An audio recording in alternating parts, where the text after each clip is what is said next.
I'm just gonna fool around, man. Like, just do a thing, you know, whatever. And I'll just, you know.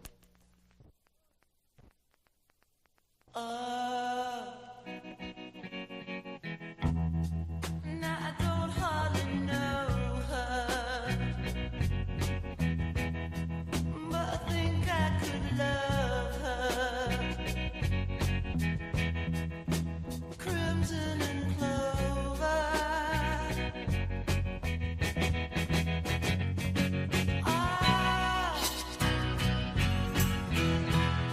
Would you come walking over?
town. And everybody, yeah, tries to put my Snoopy down. Snoopy, I don't care what your daddy do. 'Cause you know, Snoopy girl, I'm in love with you. And so I say now, hang on, Snoopy, Snoopy, hang on. Hang on, Snoopy, Snoopy, hang on. Snoopy wears a red dress, yeah, as old as the hill. But when Snoopy wears that red dress, yeah, you know it gives me the chills. Oh, oh. Snoopy, when I see you walking down the street, I say, don't worry, Snoopy girl, you belong to me.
Good Saturday morning, everybody. I hope everybody's off to a dope start to their day. Got some sunrise action. It's going to be ridiculous. Cheers, cheers, everybody.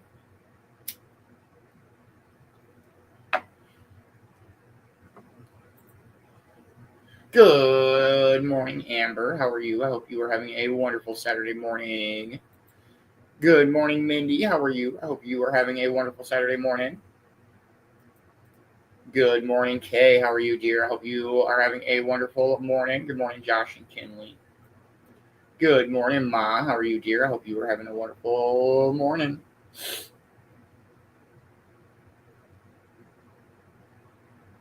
Good morning, Jimmy. How are you, brother? I hope you are having a dope Saturday morning.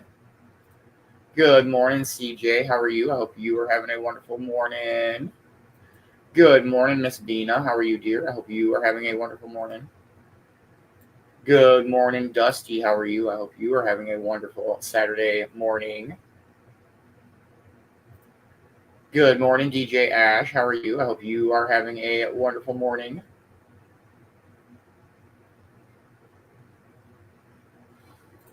Hope everybody's having a dope start to their day and is ready to wake and bake. Cheers, everybody.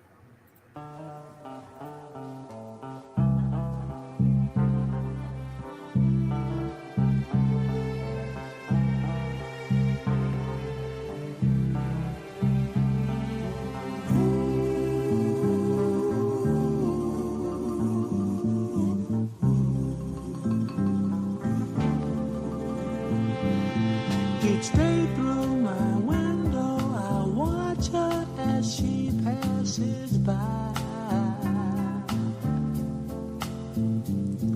I say to myself, you're such a lucky guy.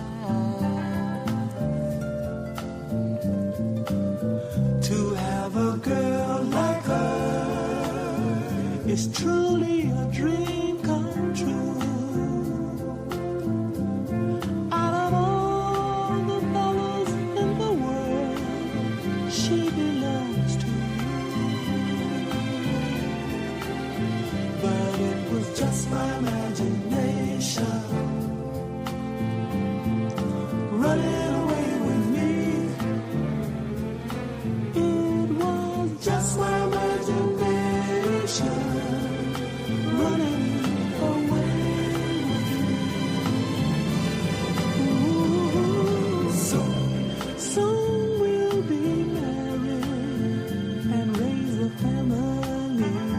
Oh yeah, a cozy little home out in the country with 2 children, maybe 3. I tell you, I can't get away. This couldn't be a dream, for too real it all seems. But it was just my imagination once again running away with me. I tell you, it was just my imagination running away with me.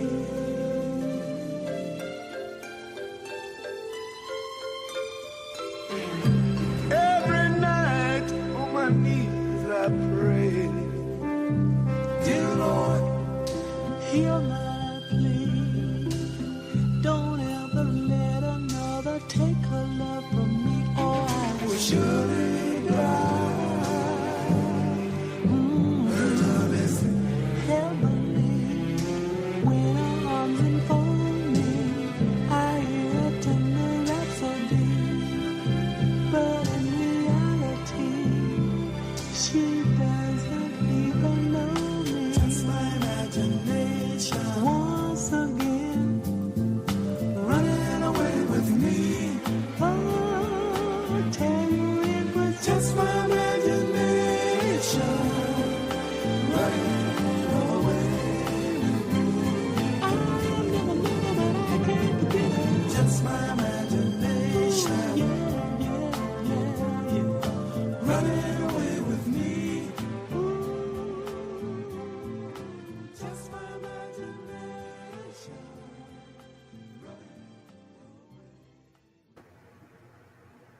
Yes, that's such a dope song. What does everybody know for their Saturday?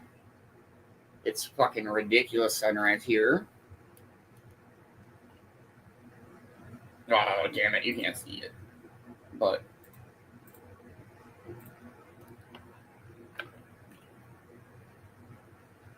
great summer. It's been a pretty chilly morning so far. Morgan's laying down and been kind of chilling and drinking coffee, watching the news, and smoking. Yes, that is Laverne. They got the camera fixed, and trying to find a sunrise that's close to this sunrise, because this sunrise is ridiculously colorful this morning. And it's pretty similar. Yeah. We are 4 minutes out. What does everybody have planned for their Saturday? We got some of this day in history coming up here after 4:20. Morning speaker it up at some point. Just kind of chill and listen to some oldies this morning. Just kind of hanging out this afternoon. Nothing really too crazy. And no show tonight. Just going to kind of chill tonight and take the night off. Other than that, great basement brawl last night.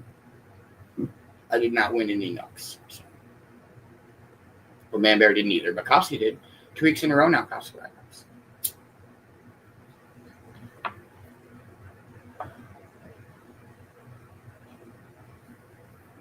Okay. Yeah, it's crazy. It's fucking almost the end of November already. 2026 before we know it.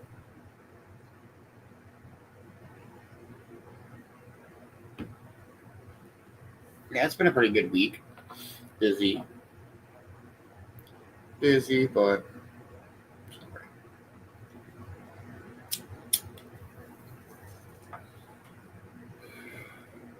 What is everybody smoking on this morning? I believe this is Super Rinse, if I remember right. I don't have very much of it. It was just a sample pack that I had.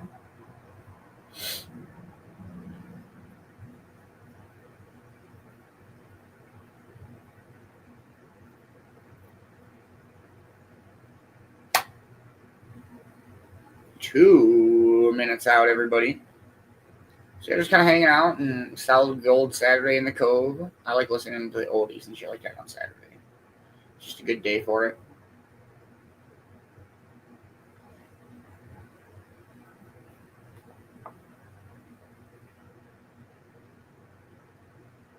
Hey, good morning, Nikki. How are you? I hope you are having a wonderful Saturday morning.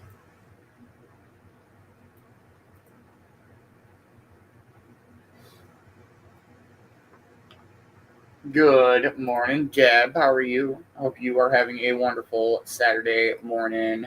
Yes, absolutely, Ma. I fucking love the oldies. I mean, they go pretty far back, though, considering, like, oldies. But, like, this late 1800s ragtime count as oldies?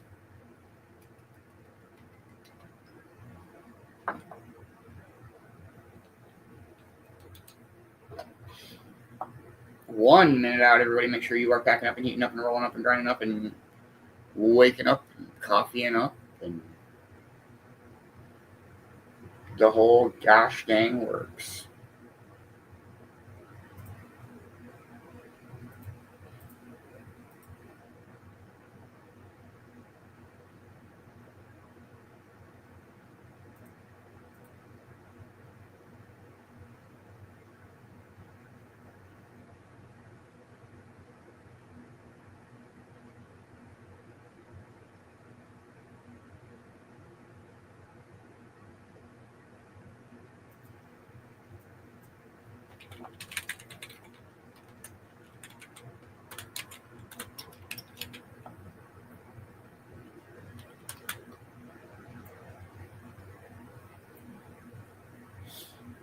Happy 420, everybody. Cheers. Cheers.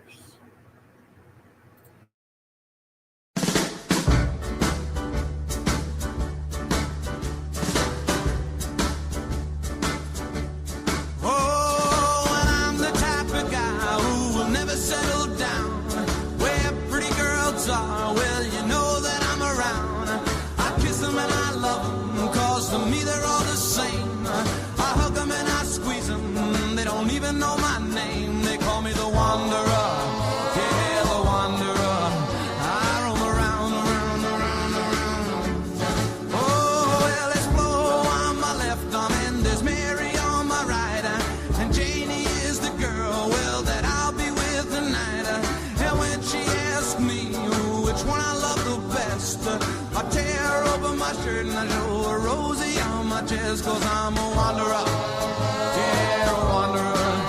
I roam around. Oh well, I roam from town to town. I go through life without a care, and I'm as happy as a clown. I with my two fists divine, but I'm going nowhere. Oh yeah, I'm the type of guy that likes to roam around. I'm never in one place.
Such dope songs. Yeah. All right, we do have some This Day in History coming up. We'll play one more song and dive on in. Let's go with this one. Cheers, everybody.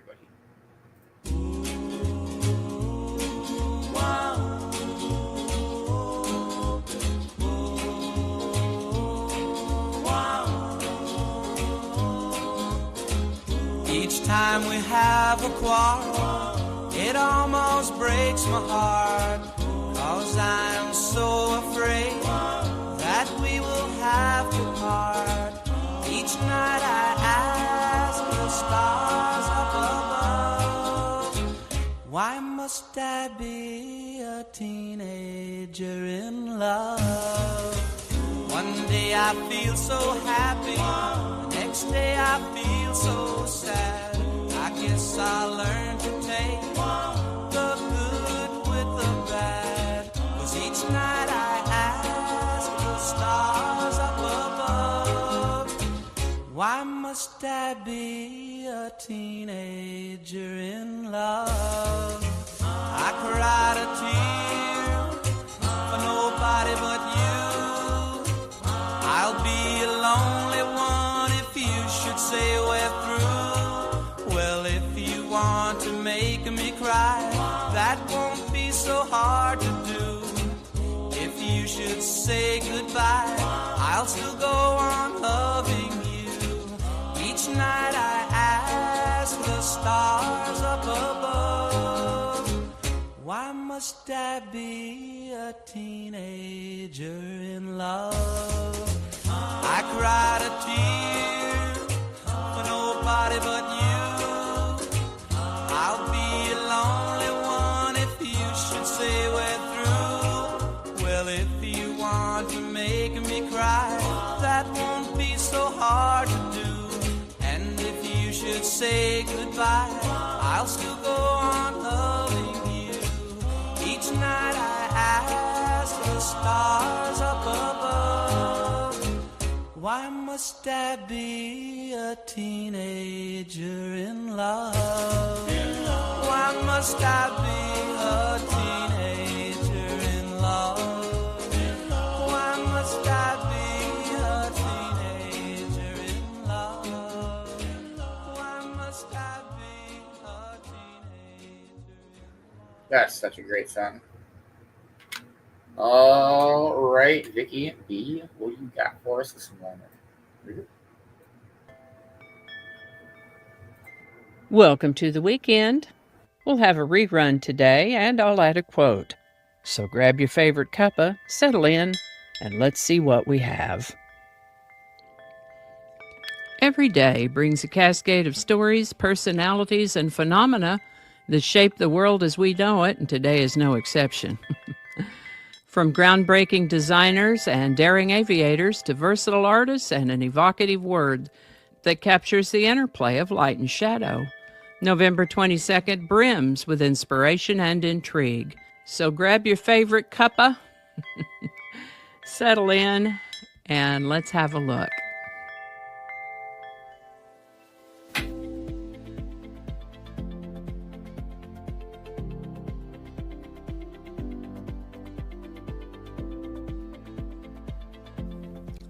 Hi there, and welcome to This Day in History for November 22nd. November 22nd is the 326th day of the year in the Gregorian calendar, 327th in leap years, with 39 days remaining to the end of the year.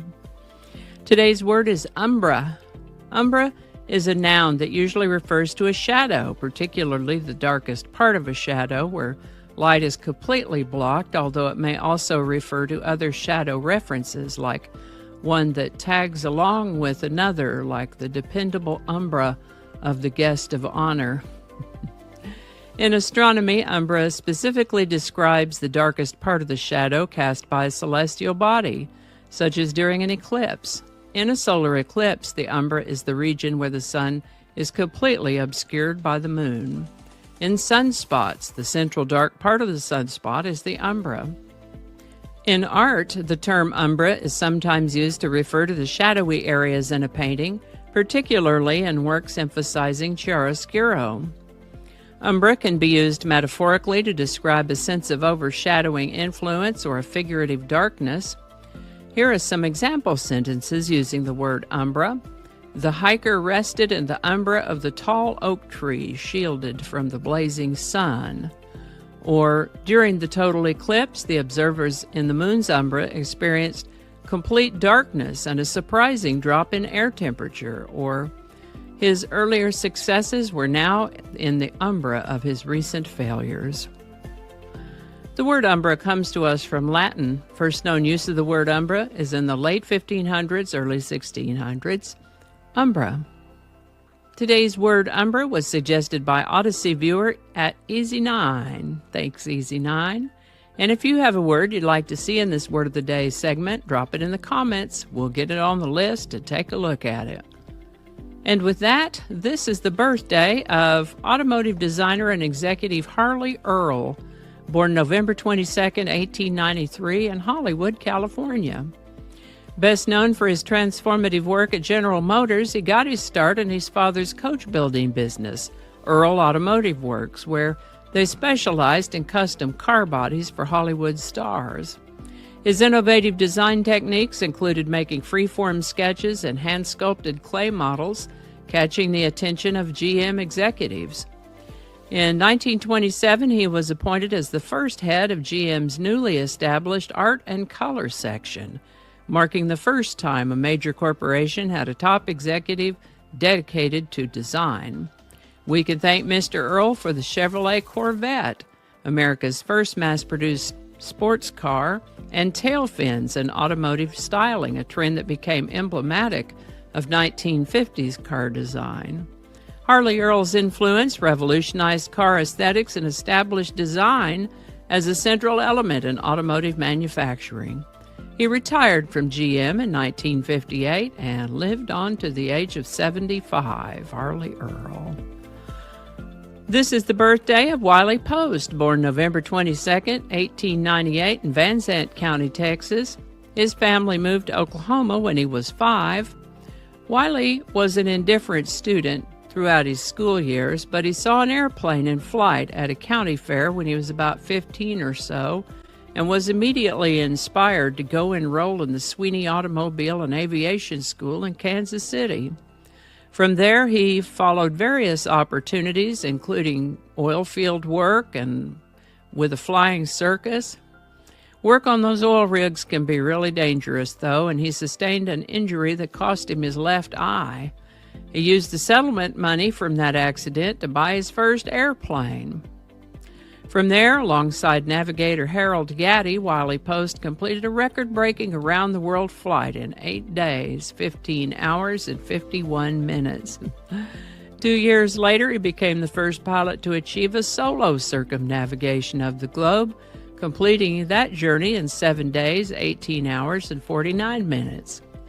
Wiley Post's innovative spirit led him to develop one of the first practical pressure suits, enabling high-altitude flight and contributing to the discovery of the jet stream.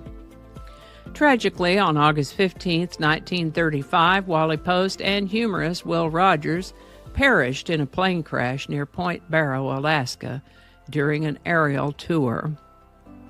Pretty sure we've talked about that before. Wiley Post's legacy endures through his advancements in aviation technology and his pioneering spirit. Wiley Post. This is the birthday of American actor and musician Stephen Van Zandt. Born Stephen Linto on November 22, 1950 in Watertown, Massachusetts, his mother remarried when he was 7 and he took the last name of his stepfather at that time. He's come to be renowned for his multifaceted contributions to the entertainment industry, adopting the stage names of Little Steven and Miami Steve. He's a long-standing member of Bruce Springsteen's E Street Band, where he plays guitar and mandolin. Beyond his musical endeavors, he's made significant strides in acting, notably portraying Silvio Dante in the acclaimed television series The Sopranos from 1999 to 2007, and starring as Frank Tagliano in Lilyhammer from 2012 to 2014.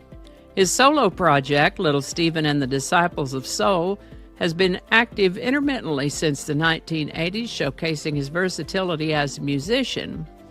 He was inducted into the Rock and Roll Hall of Fame as a member of the E Street Band in 2014, and his career is marked by a blend of musical talent and acting prowess, solidifying his status as a prominent figure in both fields. Today's song is My Kind of Town. Written by Sammy Kahn and Jimmy Van Heusen, it was originally performed by Frank Sinatra as part of the original score for a 1964 movie, Robin and the Seven Hoods. Frank recorded several versions of the song that have appeared on different albums, but what brings My Kind of Town to our attention today is that Stephen Van Zandt sang an adapted version of it in the Lilyhammer series. This series, by the way, in case you're not familiar, is a crime comedy drama about a former New York mobster who enters the Federal Witness Protection Program after testifying against his mob boss. He asked to be relocated to Lilyhammer, Norway. Once there, he opened a nightclub where he sings this song, adapted for Lilyhammer. My Kind of Town, and I have links to Frank Sinatra's version as well as the one by Stephen Van Zandt. Wow. What an adventure these are to research and compose. As we close the chapter on this day, let's remember that history isn't just about the past. Each event of the past shapes the days and events that follow. Every day is an opportunity to learn, marvel, and grow. Our quote today is from the ancient Greek philosopher Plato. Wise men speak because they have something to say. Fools speak because they have to say something. Plato. Alrighty, y'all. Take care. Be good to each other, and I'll see you next time. And a hearty and grateful shout out to these lovely folks who've bought me a coffee. Thank you so much. And if you'd like to add your name to that list, there is a link in the description where you too can buy me a coffee. Alrighty. And I think that's going to do it for us today. Thank you so much for watching. Consider subscribing if you haven't already. Feel free to share this video with a link in your email, messaging, or social media. If you enjoy this series, you can check out the playlists in the description. You can find me on BitChute, Facebook, Odyssey, Rumble, YouTube, and X, as well as on a blog page called No Really. No Really.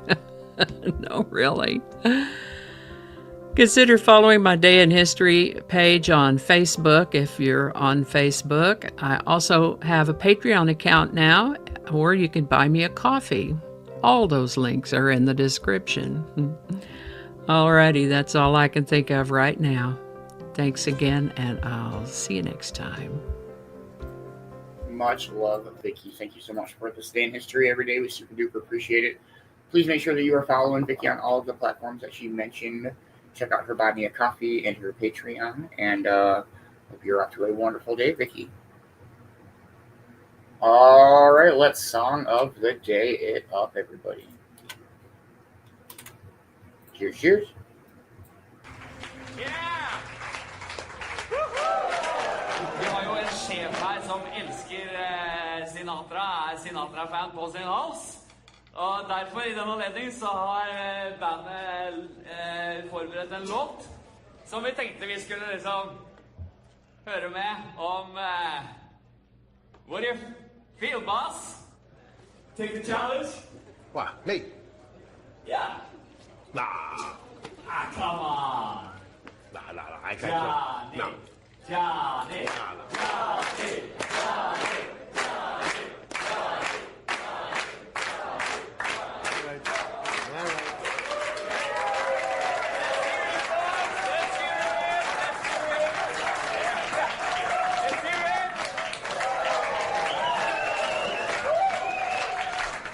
All these people get in my room. Maestro, one of your finest chords, please.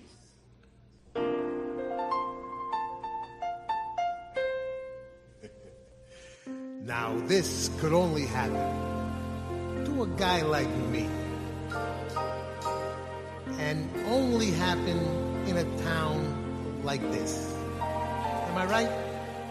So may I say to each of you most gratefully,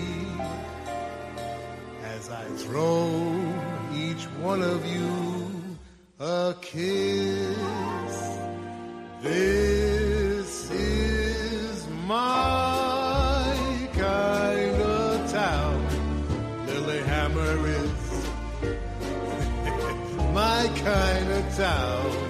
Lilyhammer is my kind of people too. People who smile at you, and each time I sneeze, Lilyhammer is. It must be that Lilyhammer freeze. Lilyhammer is majestic mountain views all around. It's my kind of town. So am I right or am I right? Huh? How am I doing so far? Sit down, I'm not finished yet. My kind of town, Lilyhammer is. My kind of town.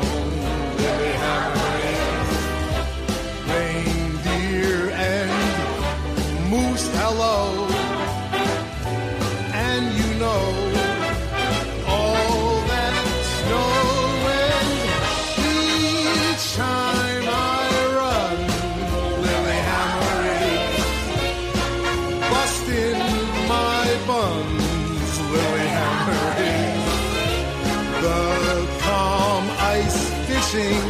Lilyhammer is the Olympic ski jump. Lilyhammer is one town that won't let you down. It's my kind of town. Yeah, my kind of town, baby.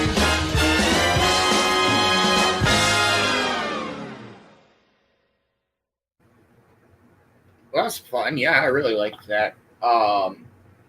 Honestly, I don't remember if I sneezed or not, Pat. But I appreciate you so very much. Good morning. I hope you're having a wonderful morning. Good morning, Sandra. How are you? I hope you were having a wonderful morning. Morning sleeping. Yeah, that was cool. I liked that. All right, let's go from that to... I don't know if I can play that one. We'll go with this one here. Cheers, everybody. Life could be a dream. Life could be a dream. Do, do, do, shaboom. Life could be a dream. If I could take you up in paradise up above. If you would tell me I'm the only one that you love. Life could be a dream. Sweetheart, hello, hello again. Shaboom, and open we'll meet again. Boom, ding dong, ding dong, a lang, a lang, a lang. Oh, oh, oh, bip, a bip, a dip. Oh, life could be a dream. If only all my precious plans would come true. If you would let me spend my whole life loving you. Life could be a dream, sweetheart. Every time I look at you, something is on my mind. If you do what I want you to, maybe we'd be so fine. Oh, life could be a dream. Shaboom, if I could take you up in paradise up above. Shaboom, then tell me, darling, I'm the only one that you love. Life could be a dream. Sweetheart, hello, hello again. Shaboom, and hope we meet again. Boom, boom,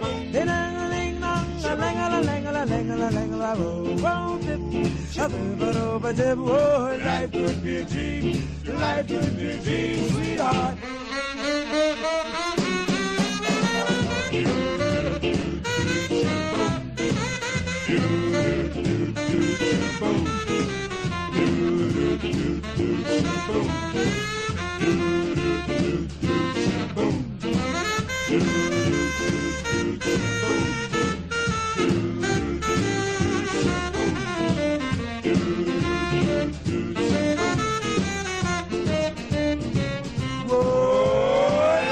could be a dream. Shaboom, if I could take you up in paradise up above. Shaboom, and tell me, darling, I'm the only one that you love. Life could be a dream. Sweetheart, hello, hello again. Shaboom, and hope we meet again. Boom, boom, boom. Ding dong, ding dong, a lang a lang a lang a lang a whoa, bip, a bip, a do, a dip. Oh, her life could be a dream. Her life could be a dream. Do, do, do, shaboom. Now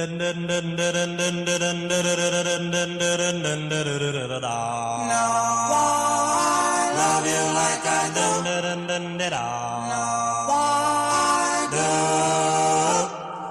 Don't know why I love you. Don't know why I care. I just want your love to share. I wonder why I love you like I do. Is it because I think you love me too? I wonder why I love you like I do, like I do.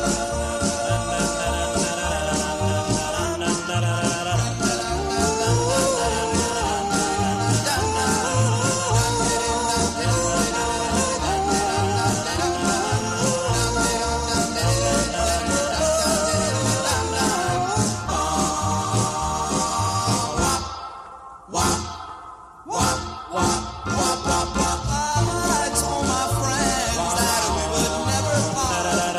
They laughed and said that you would break my heart. I wonder why they think that we will part. We will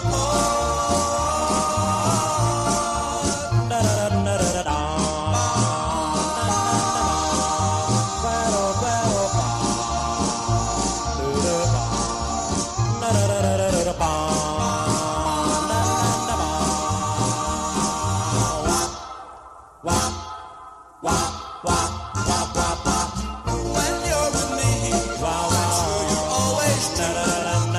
When I'm away, I wonder what you do. I wonder why, I'm sure you're always true, always true.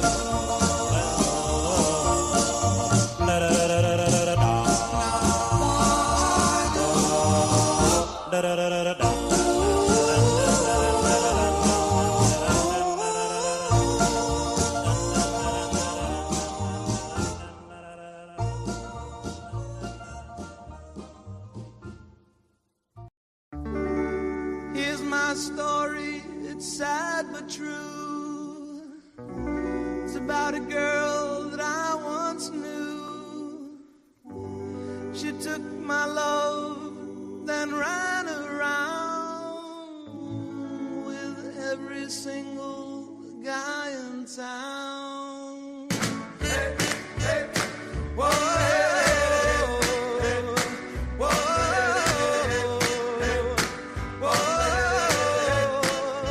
da, la, la, la,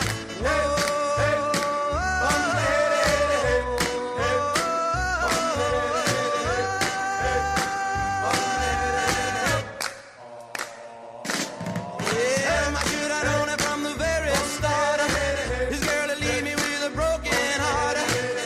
Listen, people, what I'm telling you, I keep away from a runaround Sue. Yeah, my Miss lips and a smile on her face, the touch of her hand and this girl's warm embrace. So if you don't want to cry like I do, I keep away from a runaround Sue. Whoa.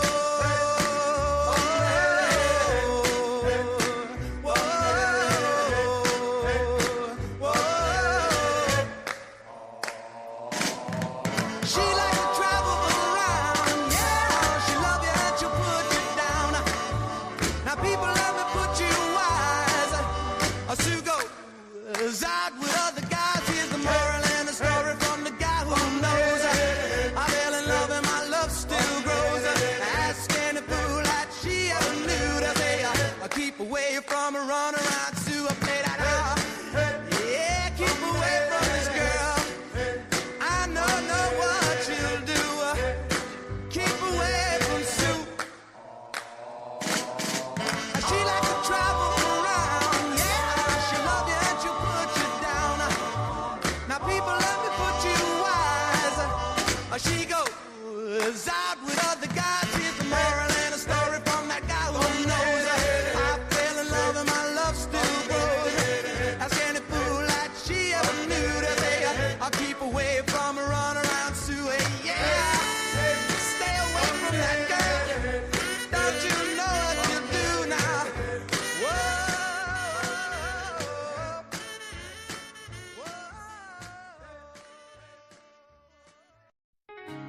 Welcome to Mama Beanz Stitch and Stone, where art, heart, and craftsmanship come together in every creation. This is more than a business, it's a labor of love, where every piece carries the warmth of human touch and the beauty of handcrafted excellence. At Mama Beanz Stitch and Stone, you'll discover timeless artistry in every stitch, stone, and sign. Each creation is crafted with meticulous precision and boundless creativity, transforming ordinary materials into extraordinary keepsakes that tell your unique story. As a mother, grandmother, and artist, she approaches each project with a unique blend of technical mastery and emotional depth, ensuring every piece becomes a cherished heirloom that speaks directly to the heart.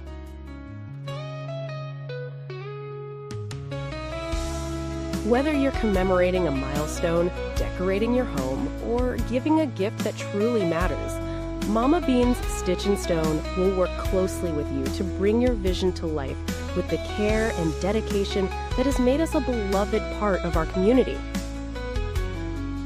Mama Beanz Stitch and Stone, where every stitch tells a story, every stone holds a memory, and every sign marks a moment worth celebrating. Good morning, Cornbread. Good morning, Beanz. How are you this morning? Good. Good. We're just hanging out and getting high and listening to some oldies. How's your morning going? Good. So far, so good.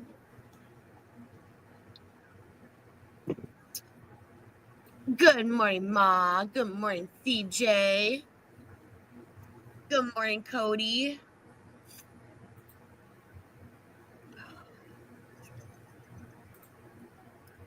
Good morning, Amber. Good morning, Kay.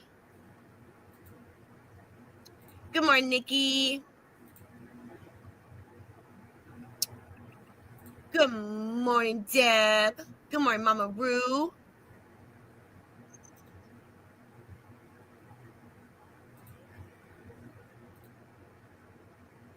Good morning, Pat. Good morning, Sandra. I hope everybody is having a great Saturday morning. It's been a dope morning. Of course, it's Saturday, though. Yeah, Saturday. I didn't want to get up either. Well, are you ready to wake and bake? Yeah. All right, you got some catching up to do. But do I, though? Maybe. Cheers. Do I? Cheers.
What up, Faisal? How are you, man? I hope you're having a wonderful morning. Good morning, Faisal. Good morning, Ash.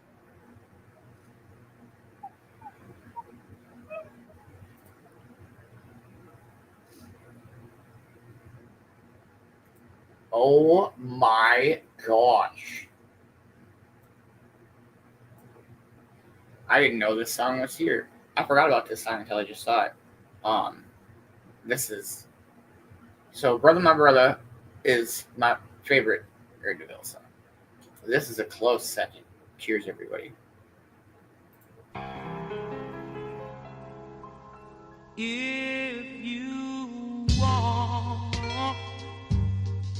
something to play with, go and find yourself a toy.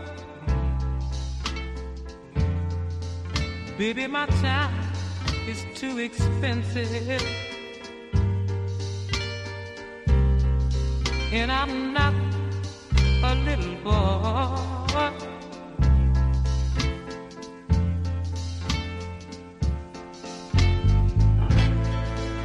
If you are serious,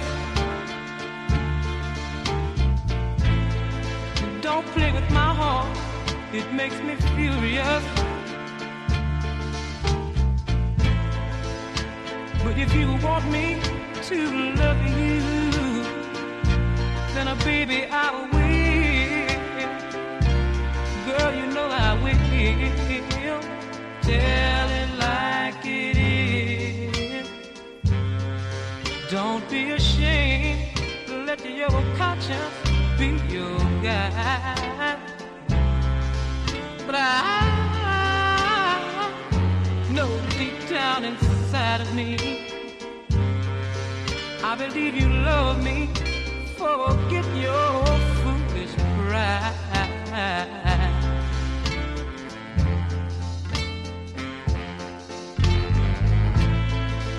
Life is too short to have sorrow. You may be here today and gone tomorrow. You might as well get what you want. So go on and live. Baby, go on and live. Tell it like it is. I'm nothing to play with.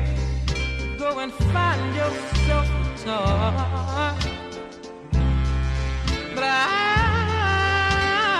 tell it like it is. My time is too expensive, and I'm not your little boy.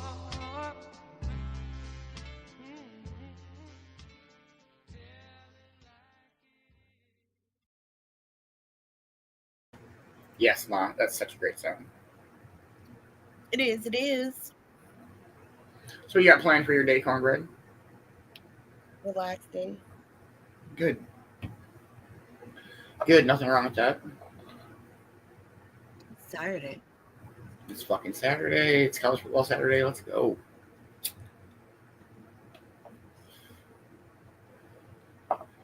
All right, we do have our morning speaker coming up. We'll play a song and dive on in. Let's go. Cheers.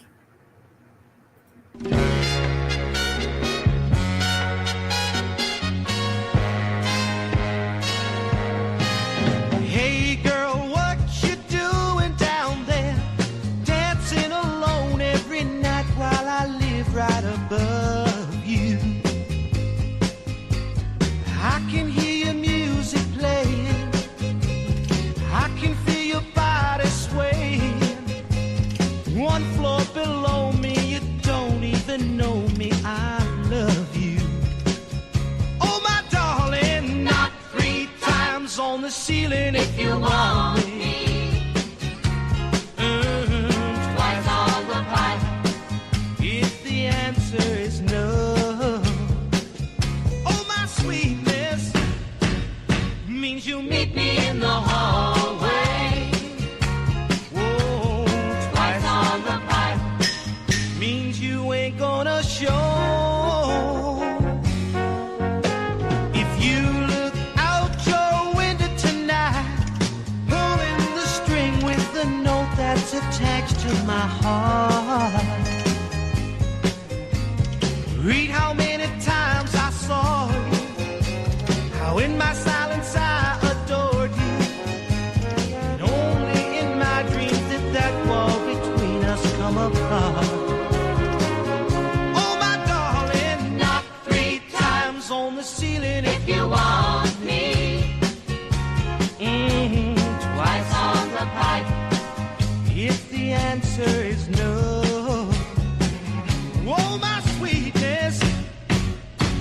means you'll meet me in the hallway. Whoa, twice on the pie means you ain't gonna show.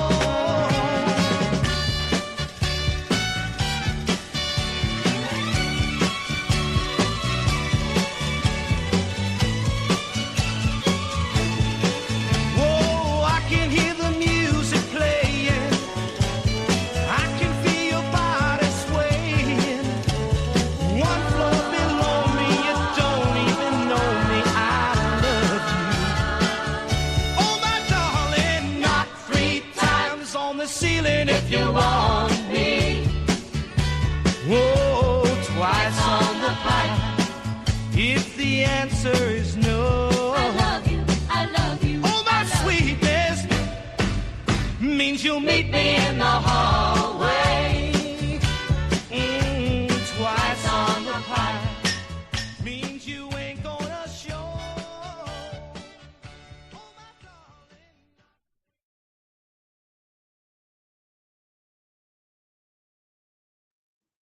Oh, let's go. Oh man, what the heck? Hey, come on, Kinley, let's go, Kinley. I need to do the same. Ma, are you ready? Did you take your meds?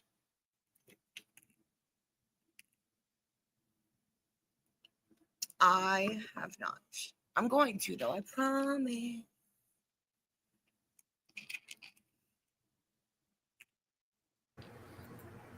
Let's go, meds. Let's go. I'm almost there.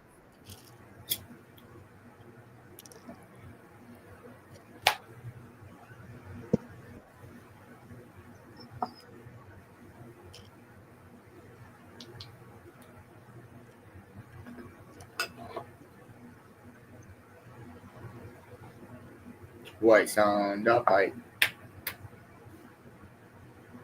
Means you ain't gonna show. Okay, Kay. Okay, Kay. Okay. Mine are all set out. You tell me when, Kay.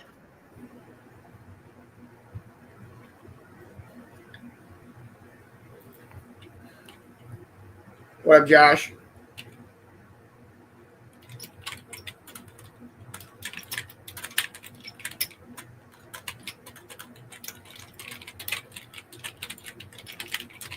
Ooh.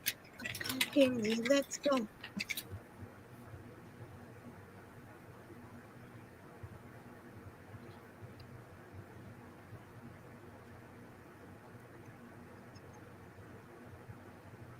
Okay, Kay and Kinley, let's go. Next time.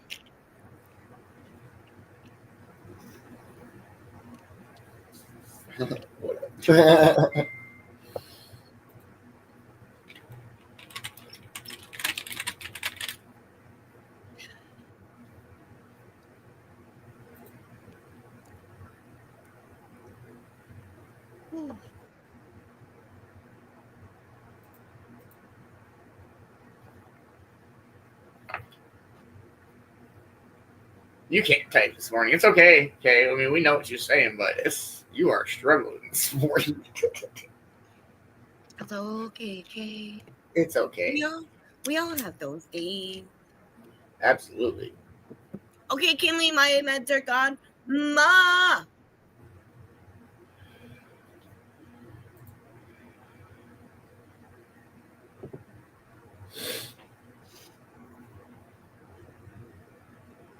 Let's go, Kinley. Let's go. Hey, good morning, Scott. Good morning, Scott. I hope you're having a wonderful morning, man. Oh, there we go. Hey, let's go, Mama Roo. Let's go, Mama Roo. I took mine, Mom.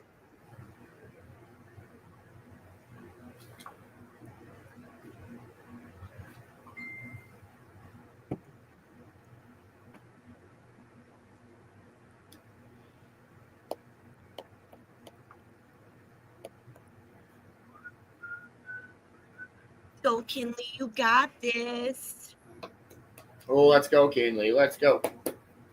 You got this, beautiful girl.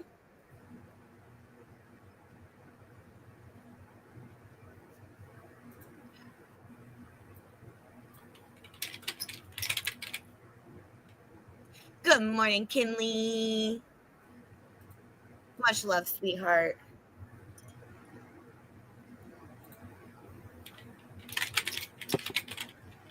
Let's go, Ma.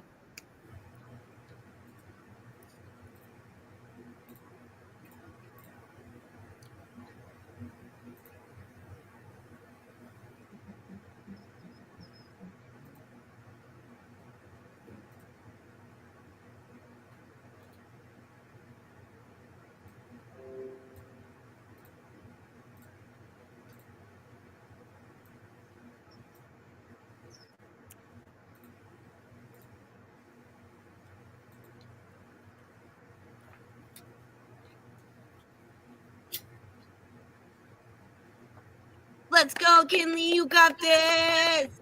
Hey. All right, we'll play a quick song and let Kinley finish her mix, and we'll dive into our morning speaker. We're going to take a step away from the solid gold oldies, but this is such a good song. So, cheers, everybody. Cheers.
Let's go.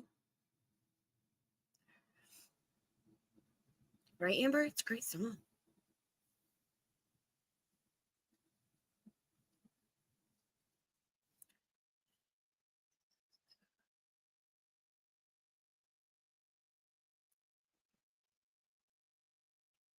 How's it going over there, Kinley?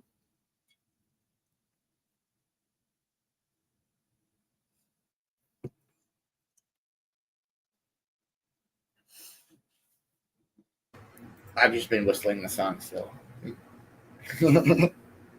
That's such a great song.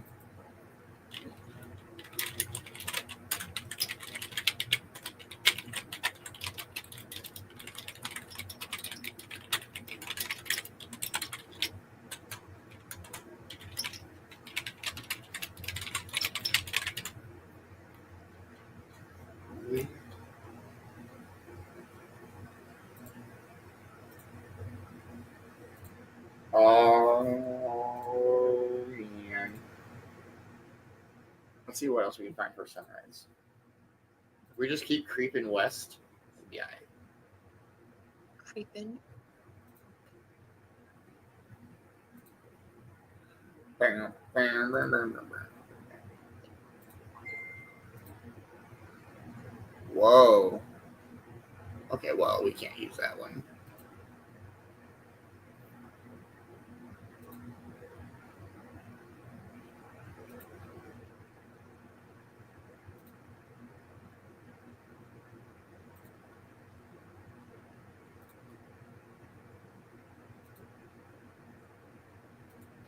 Let's go, Kinley. Good job. Hey, let's go.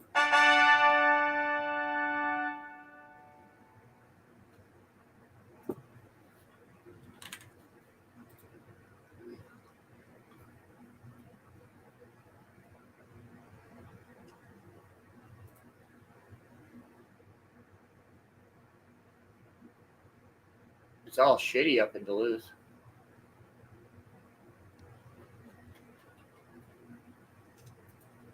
You know, Kay, you're the one that reminds me like almost every morning to take my meds. Because if you don't have Kinley, I forget to take my meds until after the show.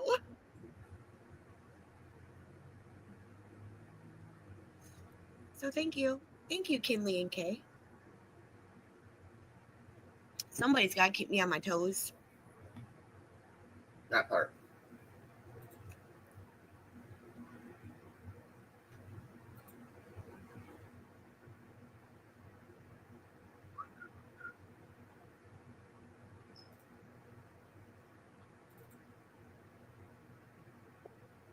I know, we'll go here. Maybe we'll see a boat come through.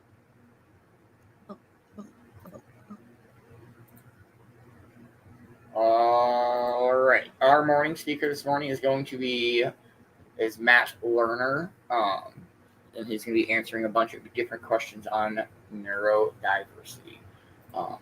It's going to be good, but I'm excited. Boats and hoes. It's the fucking Catalina wine mixer.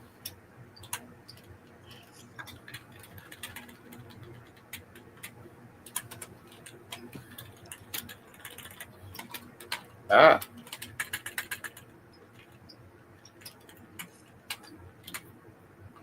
Oh, look at that. That's so pretty. Right? I bet it's fucking cold up there, though. Probably. All right. Here we go.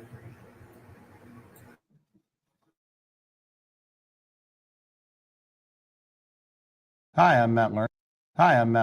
I'm an associate professor and program area leader at the A.J. Drexel Autism Institute. I'm here today to answer your questions from the internet. This is Neurodivergent Support.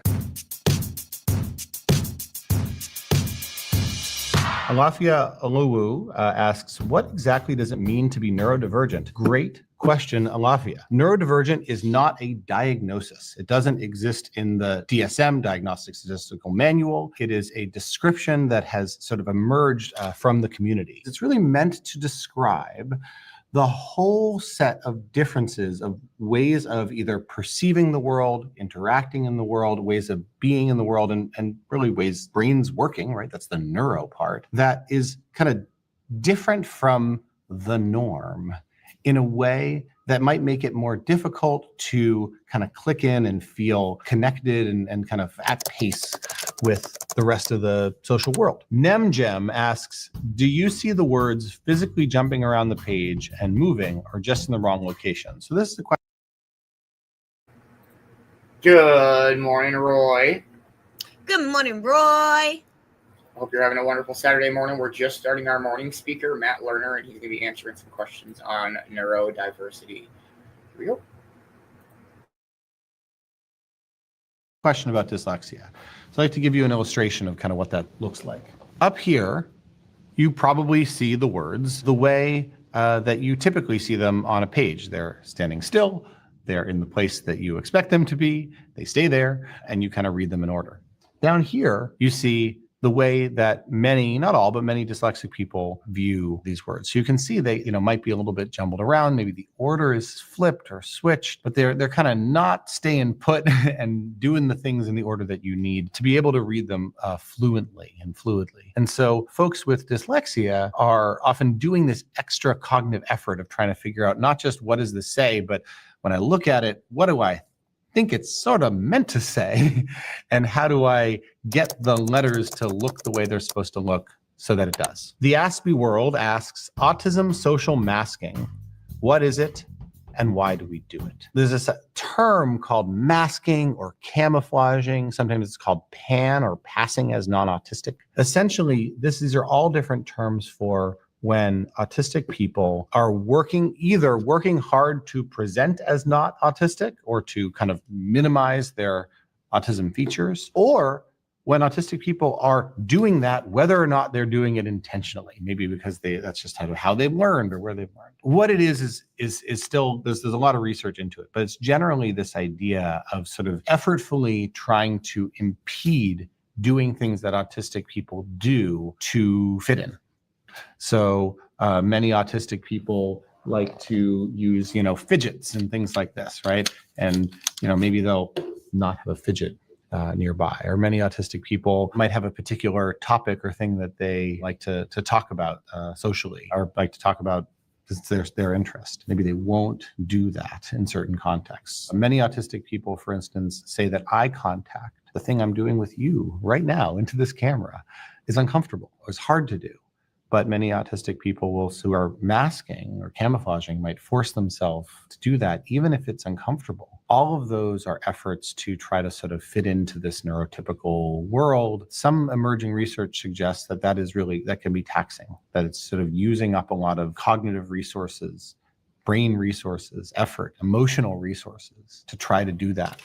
To fit in. But one thing we hear a lot from the autism community is that over time it can be taxing. There's some emerging evidence that it can be related to things like anxiety and depression, because if you're working that hard, you're sort of spending yourself out. So finding ways to help autistic people not have to mask quite so much so that they can be their authentic selves seems like an important goal. Tesla Cox asks, how do I tell my real doctor that I've been diagnosed neurodivergent with ADHD from TikTok doctors? Okay.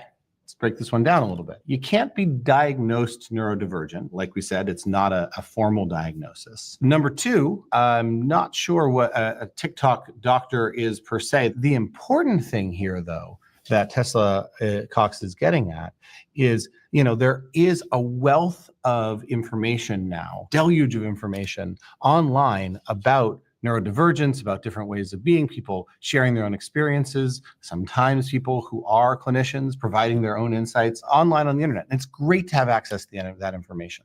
The key thing to understand, though, is that information is not always accurate in reference to our actual diagnostic categories that you could get from a doctor and get covered by your insurance or anything. In fact, some studies have suggested studies of both presentations of autism on TikTok, presentations of ADHD on TikTok have shown that well over 50% of the features said to be associated with ADHD or autism in TikTok aren't part of the diagnostic category. So what does this mean? What do you do? Number one, probably wouldn't go to your real doctor and say, TikTok told me I have this. But what you might do is say, gosh, I was, watching these videos on TikTok and it kind of struck a chord with me. Good morning, Brother Stroy. Good morning. I hope you're having a wonderful morning. We're just hanging out listening to our morning speaker. And Matt Lerner is answering some questions on neurodiversity. This is super interesting. Here we go. And it made me want to know more. And I think that's what this stuff can be good for. It can help you to open the door to say, gosh, if there are things that have been harder for me than I thought, or things that were hard for me, but it never occurred to me that it wasn't hard for everybody, what do I do with that? That's a really good thing to take to a doctor to get their feedback. Sirius Toe 9303 asks, is Love on the Spectrum a good representation of autism, and are there better ones? That's a great question. Love on the Spectrum is one of a small but growing number of shows that has actually autistic people being portrayed. Some aspects of the portrayal and those relationships are kind of made for TV, like a lot of reality TV. But I think what's really valuable about it is that it's taking seriously the fact that the best way to know autistic people or any neurodivergent person is to actually get to know them and see how that community presents itself. So if the question is, are there better ones? I think the best representations are by autistic people representing themselves and their own experiences, either autistic actors acting or autistic people living and sharing their own experience, so that we are not caricaturing, but truly trying to appreciate all of the different ways that autistic and other neurodivergent people live and experience their world. Kobani Witet 1 asks, what are signs of autism? The features of autism fit into two general categories: social communication and restricted and repetitive behaviors, and kind of sensory stuff. So social and communication might be kind of really straightforward difficulties with communication, language development, kind of speaking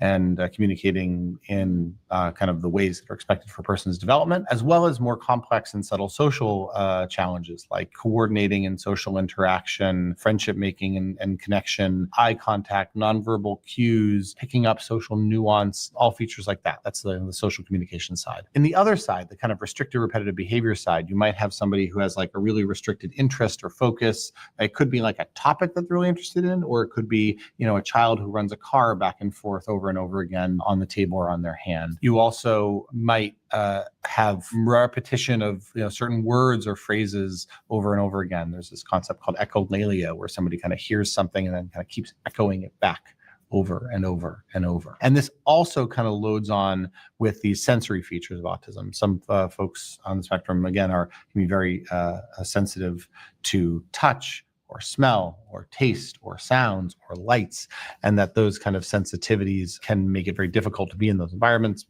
People might cover their ears and need earplugs to be able to manage certain settings. Lights like the ones in the room that I'm in right now might feel very bright and overwhelming. They also might engage in something called stimming, which is a way in which folks on the spectrum might use something like this and kind of over and over again, kind of move it around as a way to kind of feel good, but it's a way to kind of regulate and manage that sensory experience. Folks on the spectrum have lots of different kinds of stims. They might hum auditory stims. They might have visual stims, like looking at their hands and finger flicking out of the corner of their eye. And some folks have larger stims, like rocking or even hand flapping or pacing back and forth. Zoe Blade asks, what is and isn't stimming? So stimming is a term in the autism world, autism field, sort of a colloquial term for self-stimulatory behavior. Kind of traditional sort of ideas of stimming might be things like rocking, flapping. There's this finger flicking thing that many autistic kids do, but it might also involve taking a toy and kind of, playing with it like this over and over again. And some people do auditory stimming, like humming or maybe saying a word over and over again. So again, there can be visual, there can be tactile, there can be auditory. The best evidence about stimming is that it is a tool that autistic people are using to kind of regulate their sensory system, which can often get a little bit overwhelmed, and kind of putting that energy somewhere. Jai Cartier 3 asks, is autism really on the rise? Are we just better at identifying it these days? When we think about the rise in autism, we think about 4 sets of factors that could be happening. Number 1, change in diagnostic criteria. So when you look at the DSM, or Diagnostic Bible, back in the 1980s or even earlier, there were fewer ways to have autism, and they generally required much more significant challenges to be on board. Somebody who is developing language at a sort of usual rate and is integrated into school would have a lot of trouble even getting an autism diagnosis. Those folks were there, but they weren't getting autism diagnoses back in the 80s, 70s, earlier. It really wasn't until the DSM-4 in the mid-90s that we even had these sort of broader criteria, broader ways of having an autism diagnosis. And so that change alone has dramatically expanded the ways to even be diagnosed as autistic. So that's contributed a huge amount to the rise. The second is broader awareness, and these things go hand in hand. And so, yeah, somebody who's going to their, doctor somewhere in the middle of like a rural county in the middle of the country, that doctor, 20, 30 years ago may have never seen an autistic person and may have never even thought to look for autism. But now we know more about autism. There are more representations in the media. There's much broader awareness. And once folks start to see somebody who's autistic in their practice or in their world, they go, oh yeah, I can kind of notice that. The third thing has to do with changes in stigma and how autism is viewed. So because of the first two things, all of a sudden, the ideas it used to be that, getting diagnosed with autism was quite scary for families. For some, it might still be, but much more commonly, the idea was, what is that and what's going to happen to my child? The last thing, the fourth, is a true rise in autism, even after correcting for population growth and understanding that populations grow over time. The best we can tell from really good epidemiological research over many, many years, looking at millions of people, is that the vast majority of the rise in autism is attributed to the first three things. That is most of why autism is on the rise. Quinn the Cats asks, this is about to sound like the dumbest question ever, but what exactly is ADHD? It's not a dumb question, Quinn the Cats. There are kind of three types of ADHD, and they kind of each answer the question. One is ADHD inattentive type. So meaning folks with ADHD inattentive type struggle to pay attention, maintain attention. They might seem to sort of, wander off or have trouble kind of staying engaged in a conversation or on a topic, and might struggle academically as a result of this. Then there's what's called ADHD hyperactive type. And these are kids who kind of move all around the place, have trouble controlling their bodies, have trouble sitting still. There's a item on kind of the ADHD questionnaire that says acts as if driven by a motor. And I feel like this is the one when I talk to parents often, they're like, yeah, that one. He acts like he's driven by a motor and the motor doesn't stop. And then there is ADHD-C, which is the most common, which is the combined type, which is basically the inattentive stuff and the hyperactive stuff all mushed together. A Redditor asks, what did people with autism do in the past? So the answer is that people with autism in the past did the same things other people did. They existed out in the world. There's a book called Autism in History that profiles a lord, kind of sub-lord from the countryside. It makes the case that this particular person was autistic. The idea is that he happened to be in an environment where his quirky way of being was notable. He showed up, a lot of the stuff comes from court documents, but he had kind of all of these supports and resources and things around him, and he kind of went about his life in his kind of very unique and particular way. So in that book, the court documents describe him as having odd sorts of movements. They would say he would sort of ramble on in ways that they considered to be, incoherent, but they said not unintelligible, that, they sort of were streams of meaningful words and sentences, but that they didn't really have a way to contextualize what he was saying and meaning. Sort of in the same way that somebody on the spectrum might, have a real strong, what we call perseverative interest, like a fixation, just sort of talk about that without necessarily checking that the other person is following along with what they're saying. Description mean 9351 asks, people keep saying that I can't have Tourette's because I developed it at 2. People say you have to be born with it. You can develop tics later on, and there are lots of different reasons and ways that tics can kind of onset later. But yes, a person can start to develop tics at 2 or even later than that. I screwed up real bad asks, my tics feel half voluntary? ? So this is about Tourette's and other tic conditions. So tics are kind of an interesting phenomenon. One way that people think about tics is there's this sort of like surge of a feeling a need to do a thing, and that surge is like a wave that's cresting over a person and kind of can't be stopped. The kind of historical way of thinking about it that psychologists sometimes say is that it's easier to stop a tic once it starts than to stop a tic from starting. So half voluntary. The idea is that the sort of surge of the wave of kind of compulsion that comes from it, the tic might be able to be kind of diverted. right? Maybe the idea is that, if a person can feel it coming on, they might be able to say, all right, I'm going to, do this motion, but not that, or I'm going to do my best to kind of hold it back. So there's almost like this, it's like you can put a canal along the wave that you can kind of pick something about it, even if you can't pick it. Paper Joshi asks, I never understood how hyperfocus is a symptom of ADHD. It's a really good question. So ADHD broadly has to do with, sort of difficulties sustaining attention, kind of hyperactivity, maybe working memory problems. So how is it the case that folks with ADHD can hyperfocus if their problem is focus? Well, one way to think about it is ADHD can almost be seen as difficulty with the sort of lever that regulates your focus. Often what we have to do throughout our day is take our focus and kind of pivot it somewhere else and say, I'm focusing over here. I'm focusing over here. I have to give you my attention now, and I have to keep doing it for as long as you need me to pay attention to you. That is what our brains are doing. Folks with ADHD might struggle to kind of do that shifting at the rate and the way that people want. So they might kind of get stuck in like, I can't really hold my focus here, so I'm going to kind of keep bouncing around. But they also, when they do find something that is motivating, that is engaging, that's interested in, it's sort of like then they're locked into that and can't quite yank that lever off of that topic. A Redditor asks, does reading improve with practice for dyslexics? The thing for dyslexic people is that the strategies that they need to use to get the words to behave the way that they need them to be able to read are learnable, are teachable. They can take effort, but then that effort, like a muscle, can get flexed and built over time. And so in a similar way as that, right, folks, if they are practicing using those skills and strategies effectively, things can get a little bit easier. But fundamentally, they're still managing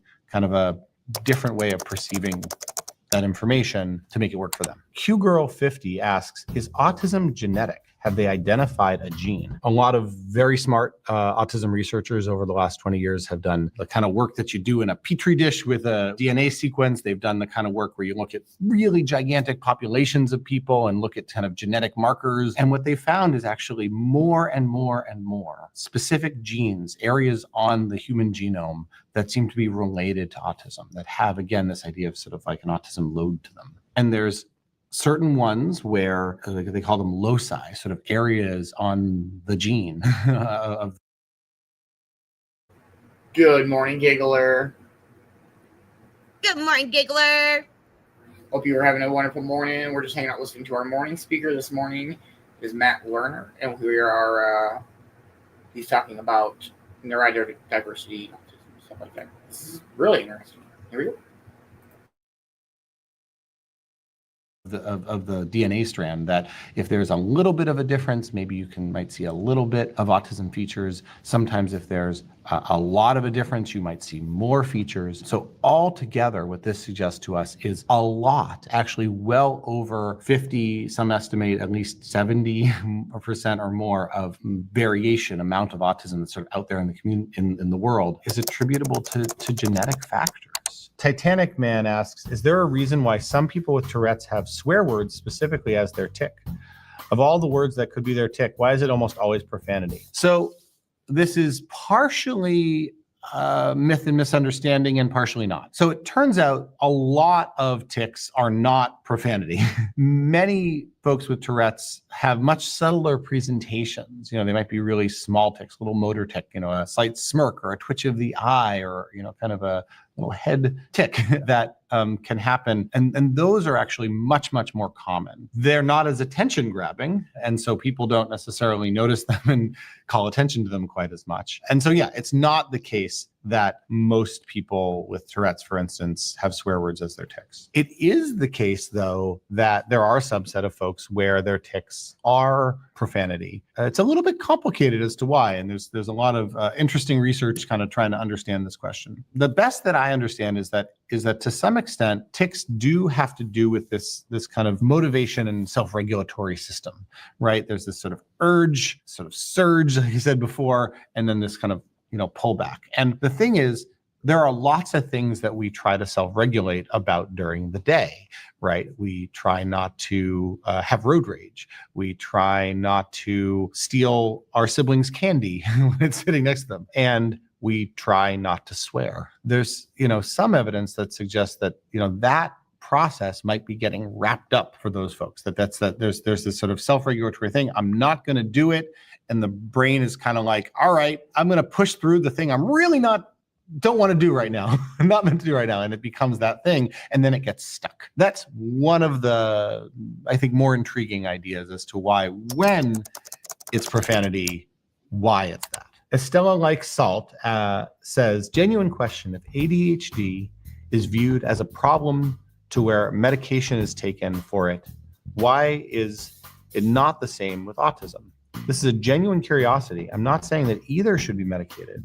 Please don't take this as I'm saying autism should be medicated. Appreciate the sensitivity, Estella. The answer actually is that has less to do with the idea that the medical field thinks that one should and the other shouldn't. It actually has to do with the available medications that exist. ADHD since the 80s has stimulant medications and then now other types of medications that help to manage attention and focus and self-regulation. For autism, the sort of quest for medication has, even, assuming that you sort of believe in medication as being important, which many do, has been a lot more fraught. As I've described, autism has these sort of two core areas, right? Social communication, restricted repetitive behavior. And we haven't found many things that can really, on their own, help with the social communication piece. Social stuff is a lot more complicated than regulating attention. Same thing for restricted repetitive behaviors. There's sort of some evidence of some things that can help a little bit if folks are like really, really struggling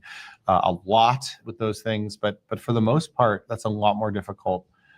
Two, there are a couple of medications that are FDA approved to address things like significant aggression in folks on the spectrum, but that's really only for a subset of people who are experiencing those challenges. And importantly, you might notice that's not a core part of autism. A Reddit user asks, is there a way to treat ADHD without meds? Great question. So yes, there are behavioral and psychological treatments for ADHD and within kids and adults. In childhood, there are a number of kind of what are called like behavioral parent training or parent management type approaches, which involve helping to kind of boost what's called like the salience, or the ways in which things that kids with ADHD might miss that they kind of need to do, helps them kind of attend to it by giving them lots and lots of reward and support and attention for kind of getting it, right? Because many ADHD kids, they kind of might know what to do or have a sense of what to do, but they kind of miss it in the moment, or they can't figure out how to translate that knowing into doing. Bass Billions asks, what does on the spectrum mean? Autism is also called autism spectrum disorder in the DSM. Even though lots of different things are spectrums, lots of different conditions, autism has sort of come to be referred to as sort of the spectrum. And what's really interesting is that autism has undergone an incredible evolution over the last several decades. As recently as the 70s or 80s, people thought of autism as the most categorical thing. You could go to, psychiatry conferences, and famous psychiatrists would say things like, well, if there's anything that can be diagnosed in a waiting room by watching a child for a few minutes, surely it's autism. Because the idea is that autism was seen as so different, so categorical, that you could kind of just spot autism when you see it. And now it's swung all the way the other way, from being this really seen as so dramatically different that you could just sort of spot autism anywhere, to being the spectrum, the thing that is not about categorical difference at all. And I think this tells us a lot about our evolving understanding of autism, but also our evolving understanding of the individual differences between people. A Reddit user asks, how does the brain structure of autistic people differ? Lots of really interesting research has gone into this. Well, I think one of the big things I would say we do know more and more about these days is the idea of kind of the connections of autism. There's this fancy term, a connectopathy. It's a $10 million word there.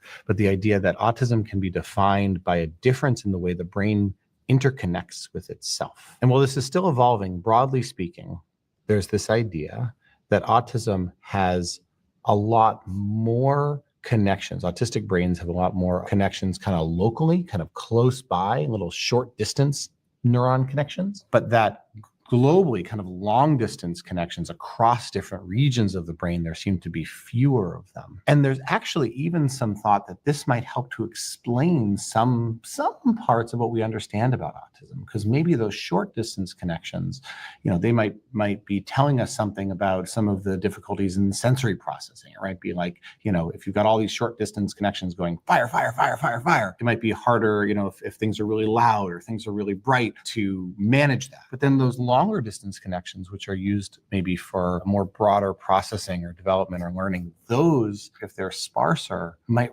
take longer. It might be more difficult for those connections to kind of grow and learn. Arcticos02 says, what age do you think it would be appropriate to diagnose someone with autism? So one thing we do know is that autism is by and large with you at birth.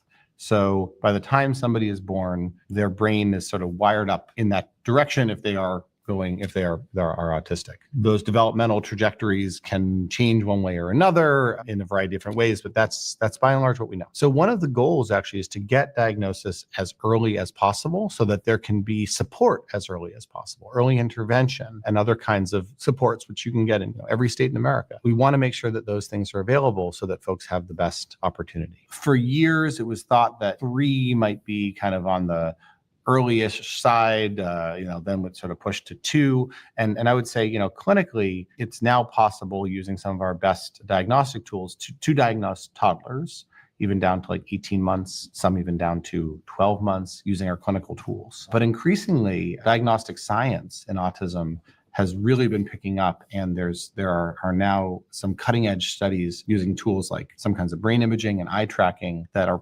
promising for diagnosing autism as young as 6 months and maybe even younger. So let's see where that goes. Judicia I Review asks, does autism correlate with IQ, or does high IQ correlate with autism? Headline here is that autism does not really correlate with IQ. Autism does not discriminate by race, color, IQ, or other features. Autism exists everywhere in the world across the whole spectrum of being. I think that interesting kind of tricky question here is that very often, because of the different ways of thinking and processing that autistic people have, performance of autistic people on IQ tests can be really different. You can have these big splits or sort of islands of ability where somebody might seem to have really strong verbal ability, but then much less strong ability in other areas like processing speed or self-regulation or visual perception. Or it might be the other way. They might have great visual perceptual or processing ability and less ability in spoken language. Pip D. Burley asks, what myths about autism annoy you? What is the reality versus the myth? There are a lot of myths about autism, but probably the one that is often most frustrating is the idea that autistic people lack empathy and can't understand the feelings of others. This is very common kind of colloquial idea that comes out of sort of observing autistic people kind of seeming disconnected and sort of seeming not to pay attention to the needs of other people, seeming off to be in their own world, right? Autism, literally from the Greek, means self-ism. Autos is self. And so there's this notion, I think this implicit notion that autistic people are self-ish, that they're sort of focused on their own needs and can't really feel those of others. But actually, autistic people will tell us all the time that that's not true, that that's not their experience at all, that maybe they might struggle to communicate their understanding in the same way, but that they can very much. And increasingly research, even on very young and even, minimally verbal autistic people, shows us that myth really is a myth, that autistic children and adults do co-feel, they can empathize, often sometimes quite profoundly. In fact, so much so that they're overwhelmed by, the feeling of another person. And that itself might interfere with the ability to express it. That's all the questions for today. Hope you learned something. Until next time. That was cool. That was super interesting. I enjoyed that. Yes. All right, let's see what we got for some tunes.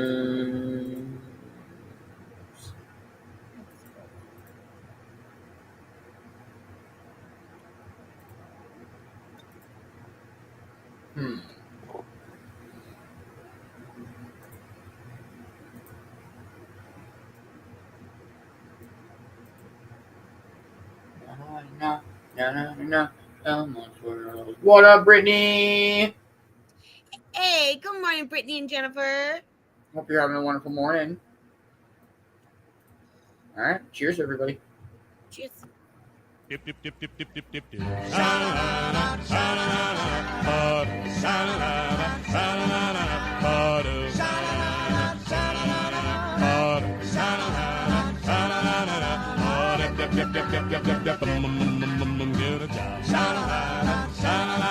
raise me money about this time to get me out of my bed and crying for the job.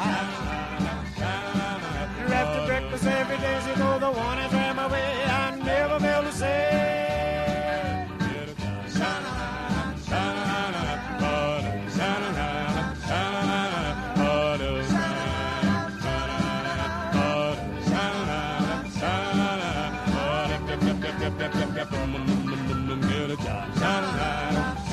Well, when I get the paper, I read it through and through, and my girl never fails to say, if there is any work for me. I then go back to the house, hear that woman's mouth, preaching and crying, tell me that I'm lying about a job that I never could find.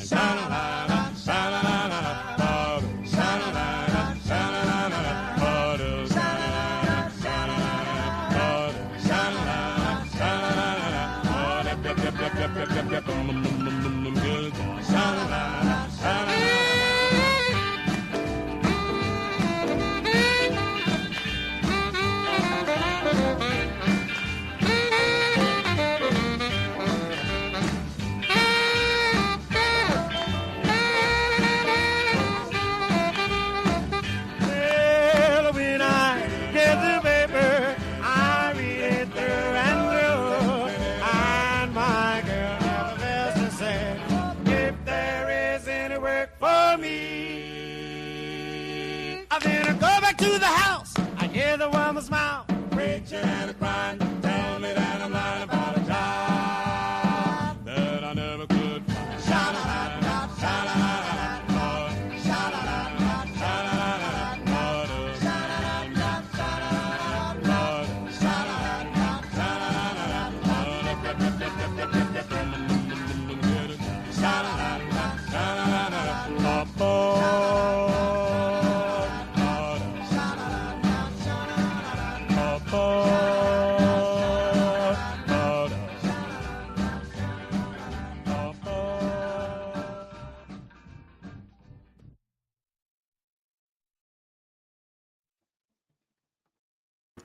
Io.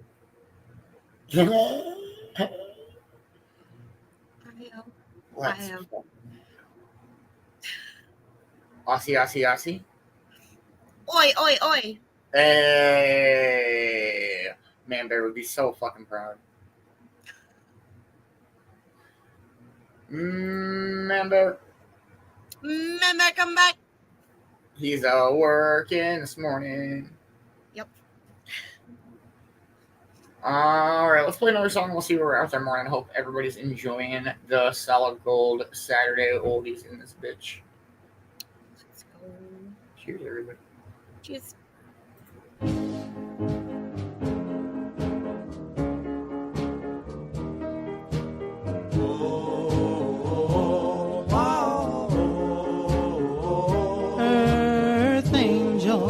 Earth angel, will you be mine, my darling dear? Love you all the time. I'm just a fool in love with you.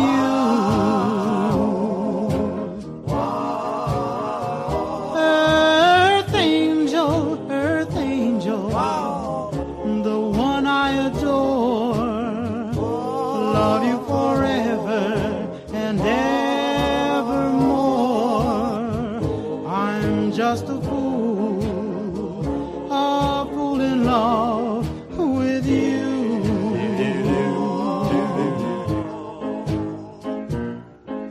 I fell for you, and I knew the vision of your love of loveliness.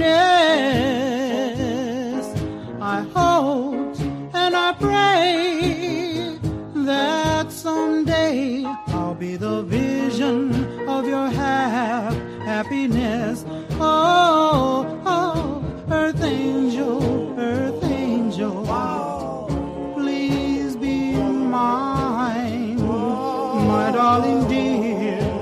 Love you all the time.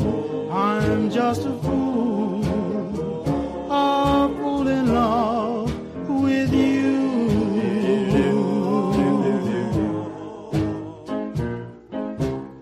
I fell for you, and I knew the vision of your loveliness. I hope and pray that someday that I'll be the vision of your happiness. Oh, earth angel,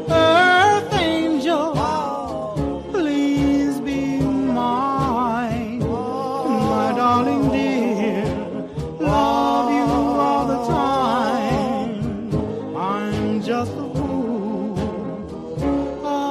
in love with you.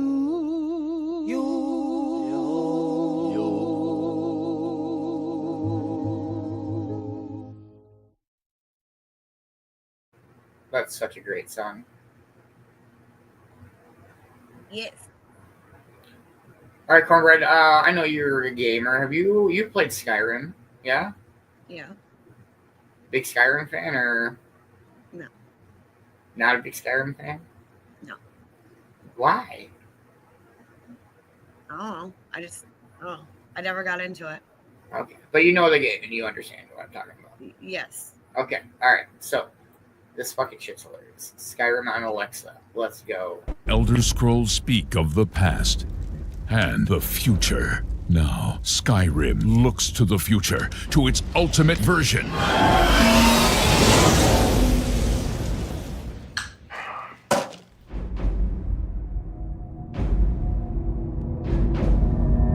Alexa, play Skyrim. You're level 57 and see a tall snowy mountain. Climb it. Now, Skyrim and life become one. A mud crab scuttles towards First you. Roda! I didn't catch that. First Roda! I didn't quite catch that. First Roda! Your shout echoes all the way to Sovngarde. What happened? First Roda.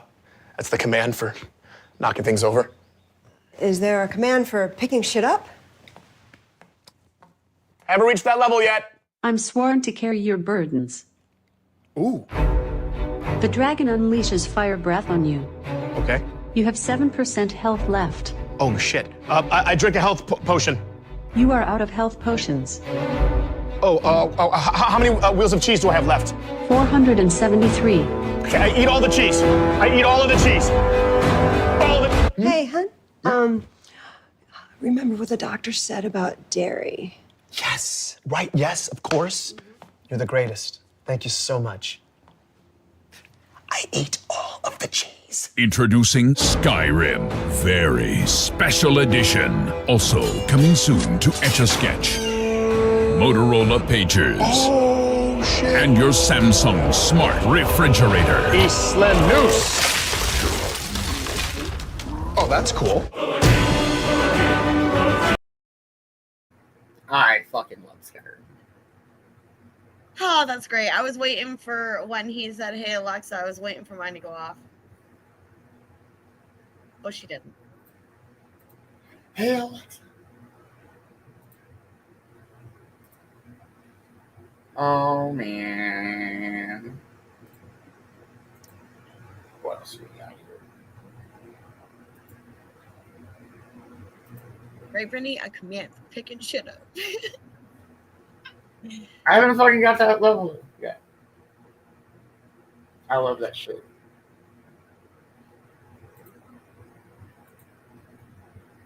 All right, let's play some more oldies. I hope everybody's enjoying the tunes this morning.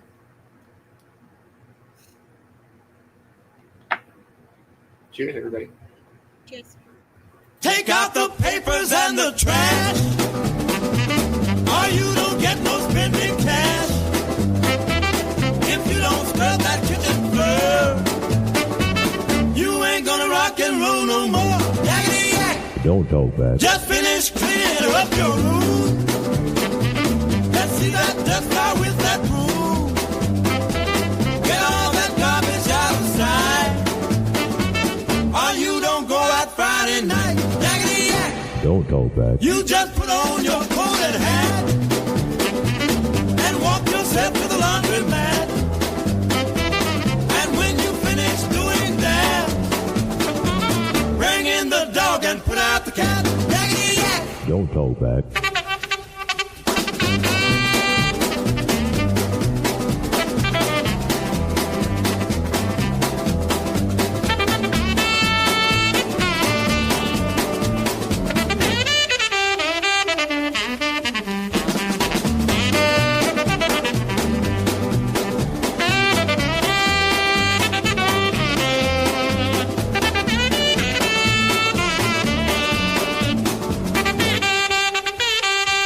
Don't you give me no dirty looks. Your father's hip, he knows what cooks. Just tell your hoodlum friend outside, you ain't got time to take a ride. Yakety yak. Don't talk back. Yakety yak, yakety yak. Yakety yak, yakety yak. Yakety yak, yakety yak.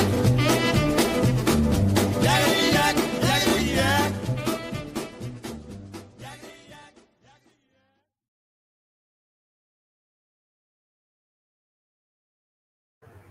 Yeah.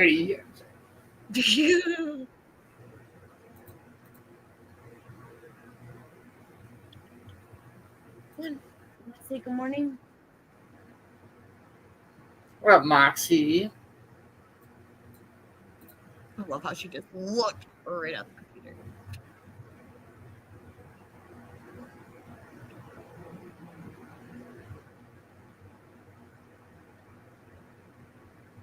What are you doing? Super lovable this morning. Super duper lovable.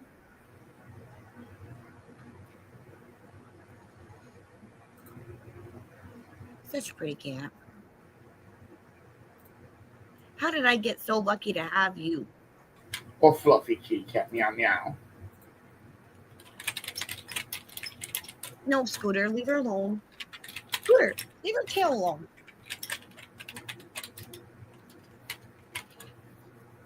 Mom says, hi, Moxie.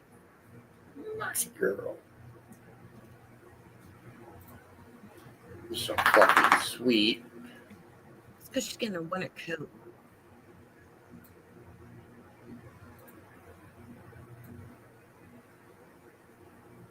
Oh, that's it? That's all I get today? Oh, okay, you're going to sit down. Okay. Thank you, Kay. All right, I got something interesting for us to listen to. This is Austin McConnell. He's a YouTuber, and he talks about all sorts of like interesting, odd shit that really is you don't need to know, I guess, kind of shit. It's useless information. All right, here we go.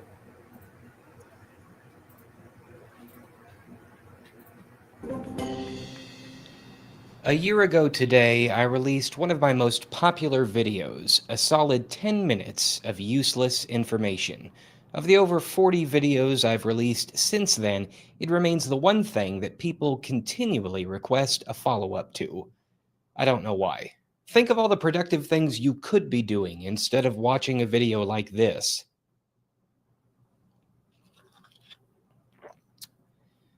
All right, let's get to it.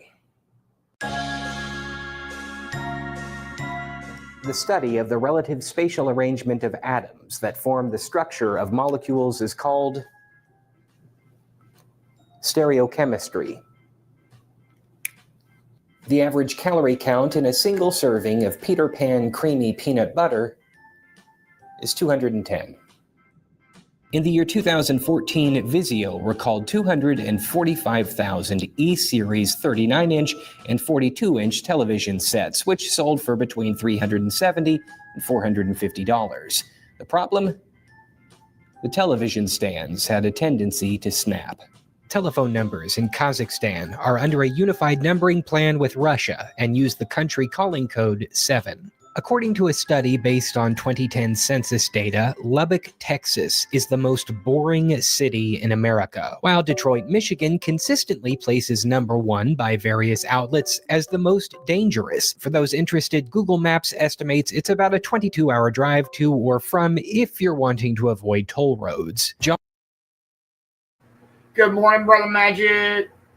Good morning, Magic. I hope you're having a dope morning at work, brother. Here we go. John L. Sullivan was a 19th century Irish-American boxer recognized as the last heavyweight champion of bare-knuckle boxing under the London prize ring rules and was affectionately known as the Boston Strong Boy. The Taming of the Shrew is a comedy by William Shakespeare believed to have been written between 1590 and 1592. In the United States, the first major radio adaptation, a 45-minute version by John Barrymore, was aired in 1937 on the NBC Blue Network. The Spring of Khosrow was an ancient Persian carpet that allegedly covered 40,000 square feet. This is a shag area rug that is available at most Walmart supercenters. It covers 35 feet and can be purchased for the retail price of $38.88. One of the oldest typefaces still in regular use is Garamond, which originated around the year 1530 and to this day is still widely used in book printing. This stock footage clip is entitled "Farming Tractor Carrying a Load Haystacks Driving Along an Open Field at Sunset" and was produced by freelance videographer Christian Kettner. It has a total runtime of 30 seconds, but we'll cut it short because I think it'll help the overall pacing of this video. Lewis Wilson was the first actor to play Batman on screen in a 1943 black and white 15-chapter theatrical serial from Columbia Pictures. Crying usually gives you a runny nose because excess tears produced by your lacrimal glands flow into your tear ducts and drain into your nasal cavity. The first expedition to reach the South Pole was led by a Norwegian explorer named Roald Amundsen. On December 14, 1911, he beat a British party led by explorer Robert Falcon Scott, who would arrive 5 weeks later. The Canon AE-1 is one of the most reliable 35mm film cameras in the world. It has a small battery compartment in the front, and it's used to power the camera's light meter. The Bald Knobbers is the longest-running variety show in the tourist town of Branson, Missouri. Doorknobs were first manufactured in the United States in the mid-19th century. Simon Says is a children's game for 3 or more players in which one player issues instructions to the other players which are to be followed only if specific permission has been given with the preface "Simon Says." If an action without this preface is performed by a player, they are eliminated from the game. A similar permission game is Mother May I, which adds the game mechanic of stepping forward or backward to a finish line. Rather than being eliminated for a mistake, in Mother May I, a player simply takes a step backward and is allowed to continue playing until one player crosses the threshold. Canadian geese have an average lifespan of anywhere from 10 to 24 years. This is Alan Shepard. At age 47, he became the 5th, the oldest, and the earliest born person to walk on the moon. During his mission, he hit 2 golf balls across the lunar surface. In 2003, New Zealand issued 50-cent pieces featuring Frodo, Gandalf, Gollum, Sauron, and Aragorn to celebrate the Lord of the Rings motion picture trilogy. By the same token, the St. Louis Browns were a Major League Baseball team that started as the Milwaukee Brewers. In 1906, they moved to St. Louis and played there for 52 years before relocating to Baltimore and changing their name to the Orioles. While friendly, Cocker Spaniels tend to have the most health issues out of the various dog breeds. They are known to have a wide variety of orthopedic issues and are also prone to heart disease, liver disease, and epilepsy. For a richer flavor when making cookies, try chilling your dough for a few hours before baking. It helps the moisture and fat spread evenly throughout the dough as it bakes, and it'll give your cookies a nice soft center. This is the Shure SM58.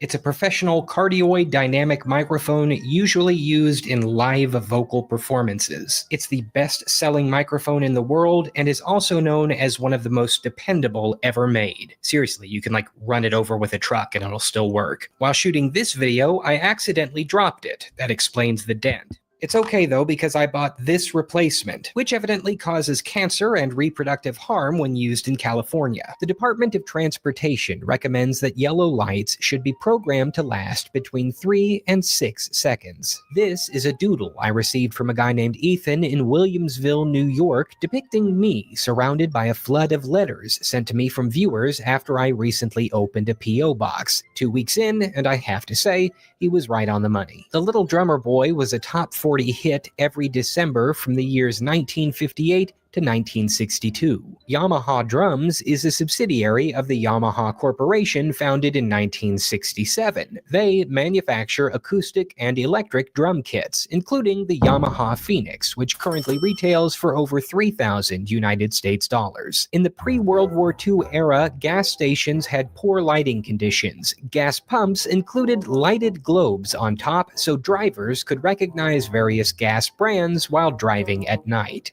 George Lucas's very first movie was a 1-minute animated short called Look at Life. You can find a great breakdown of it from an occasionally pretentious YouTuber using the link in this video's description. Pressing and holding the spacebar while using the iPhone's keyboard is a great way to quickly navigate to a specific place in a large body of text. Most Drano products are not recommended for use in toilets, as the heat generated from the chemical reaction can crack the porcelain used for the toilet bowl, or soften and cause major leaks in the PVC used in most pipes. Also, for those curious, PVC stands for polyvinyl chloride. Just throwing that out there. Lincoln Logs, the children's toy that consists of square-notched miniature logs used to build small forts and other structures, were invented around the year 1916 by John Lloyd Wright, who was the second son of the well-known architect Frank Lloyd Wright. Prepackaged salads tend to keep in most refrigerators for about 3 to 5 days, and the average chiropractor visit in the United States can range from $34 to $106 depending on where you live. The most expensive Beanie Baby ever sold at auction was this purple Princess Bear, a special edition created to raise money for the Diana, Princess of Wales Memorial Fund following her untimely death. It snagged $10,000, and another one is currently listed on eBay with an asking price of over $600,000. The National Weather Service will occasionally issue both tornado watches and tornado warnings. What's the difference? A tornado watch can last for up to 6 hours. And means tornadic storms are possible in the area. During that time frame, it is advisable to make shelter preparations. A tornado warning means that a tornado has either been observed or detected in an area, and shelter needs to be taken immediately. These can last for up to an hour. You aren't just getting bigger, the candy is getting smaller. Shrinkflation is the seedy practice of subtly reducing the size of a product while keeping or raising its original price. In 2010, Kraft reduced its 200-gram Toblerone bar to 170 grams. In March 2014, Coca-Cola reduced the size of their 2-liter bottles to 1.75 liters. What are you going to do about it? Along the same lines, Honey, I Shrunk the Kids is a 1989 comedy film starring Rick Moranis, one of my favorite actors. Fast Travel, a video game mechanic where a player's character can instantly warp between 2 previously discovered locations without having to move between them in real time, was likely first introduced in 1981's Ultima, originally released for the Apple II. To this day, it continues to be a controversial game mechanic that, although convenient, often robs players of a game world's sense of scale and an element of realism in open-world quests. Silhouette animation is a variant of cutout animation in which the characters are backlit and only visible as silhouettes. For an example, you can see the 2000 French motion picture Princes et Princesses, or this video I produced in 2019 on how to survive a bear attack. A philanthropist is a person who seeks to promote the welfare of others, typically by generously donating money to good causes. A philanderer is a man who frequently enters into flings with various women without ever committing to a serious relationship. It is very important not to get these two words confused. The first Super Bowl was played on January 15, 1967, between the Kansas City Chiefs and the Green Bay Packers. Nobody at the time realized how big the game would become over the years, so both NBC and CBS wiped the videotapes of the broadcast. A complete recording of the game was thought to be lost until January 11, 2016, when the NFL announced they had combed the earth and recovered footage of all 145 plays from various sources. This found footage was meticulously stitched together, and the game was finally re-aired in its entirety 49 years after the original broadcast. Who cares who won? Moving on. No is one of the oldest theater traditions in the world, originating in 14th century Japan. A highly rigid and traditional art, it gave birth to kabuki, a much more lively and flamboyant variant featuring contemporary stories and exciting fight scenes. Until the 1680s, real weapons were used in its sword fights. Available in this video's description is a kabuki adaptation of the new Star Wars trilogy, and I highly recommend you take the time to watch it. It is estimated that windmills kill about 328,000 birds per year. There are only 2 bathrooms on the International Space Station. The urine of both the crew members and the station's lab animals is filtered back into the drinking water supply. Wild Bill Curry was one of the first professional wrestlers to use a folding chair in the ring. The first text message was sent on December 3rd, 1992. The average person has about 10,000 taste buds, most of which are replaced every 2 weeks or so. In his younger years, Herbert Hoover lived in China with his wife, developing gold mines on behalf of the Chinese Engineering and Mining Company. While there, the couple learned how to speak the native language. Years later, when he served as the 31st President of the United States, the couple could have private conversations in Mandarin without fear of anyone eavesdropping. Sprinkles last for about 3 to 5 years after the Best By date stamped on the container. Of the 413,752 votes cast in the 1926 Nebraska gubernatorial election, 7 were for write-in candidates. Over a 78.5-year lifetime, the average person will use 656 bars of soap.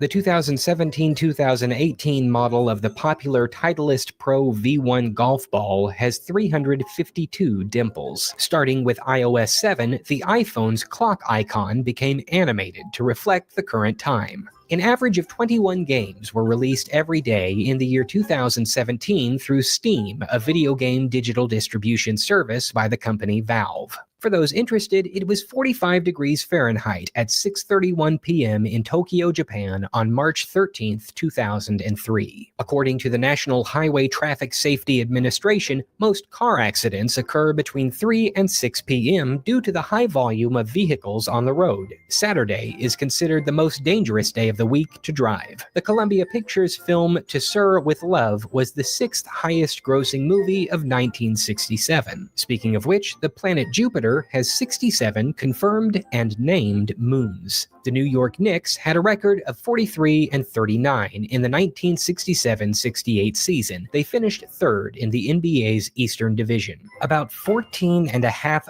billion spam emails are sent every single day. They account for 45% of total emails, and they usually generate 1 reply for every 12.5 million sent. The bicycle was invented in 1817. On February 7th of that same year, Baltimore became the first American city lit by gas street lamps. After both players take a single turn in a game of chess, there are 400 possible board setups. After the second pair of turns, the number increases to 197,742. And after 3 turns, the number increases to 121 million. The Polaroid Corporation hit its peak revenue with $3 billion United States dollars in the year 1991. Mississippi's state flower is the magnolia. And last but not least, in an official survey conducted by the company Crayola in both the years 1999 and 2000, the most popular Crayola color was blue. 6 other shades of blue finished in the top 10, including cerulean, midnight blue, aquamarine, periwinkle, denim, and blizzard blue. I hope that was everything you've ever dreamed of. Maybe you like my channel, maybe you hate it, but never tell anybody that I never taught you anything. Here's some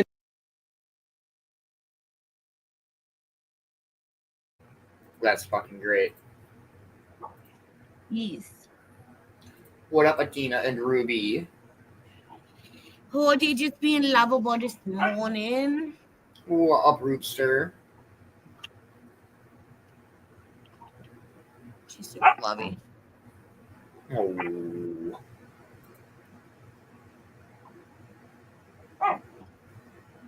Oh. Oh. Super lovey this morning.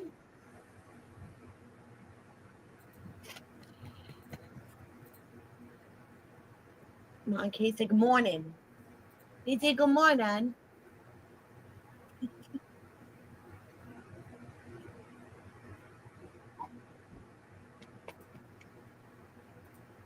Look at that smile.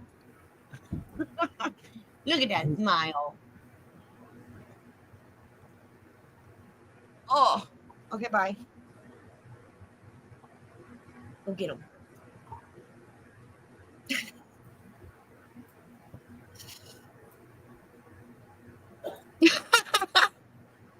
It's okay, Ma. I knew what you meant. All right, happy almost 4:20. Everybody will play a song and see where we're at with our morning. Let's go. Cheers.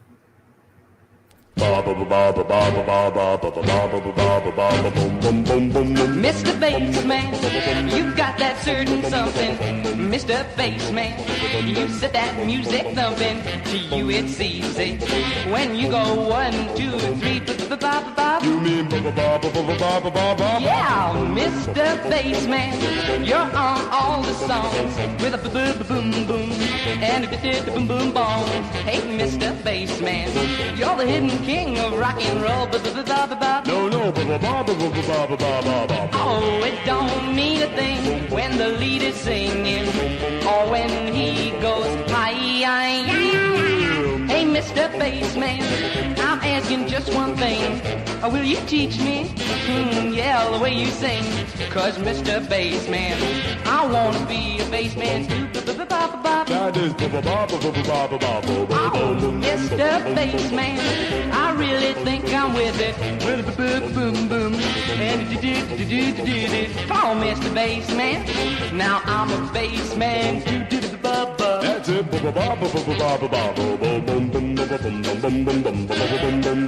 Now you. With me.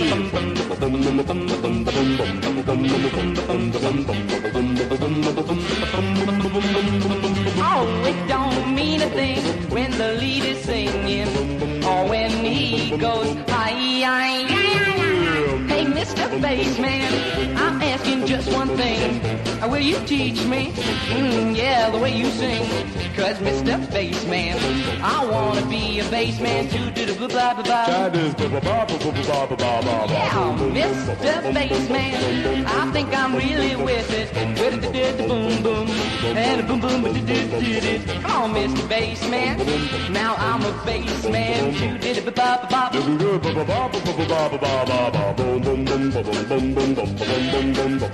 Now you. Looking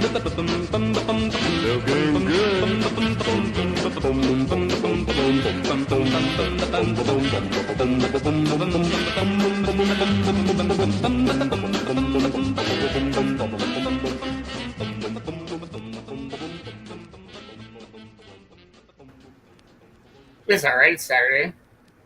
I ain't gotta type nothing correctly.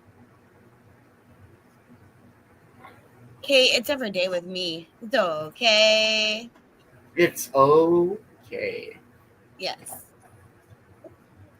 Oh man. Well, Cornbread, should we say our farewell, smoke one more this morning? Yes.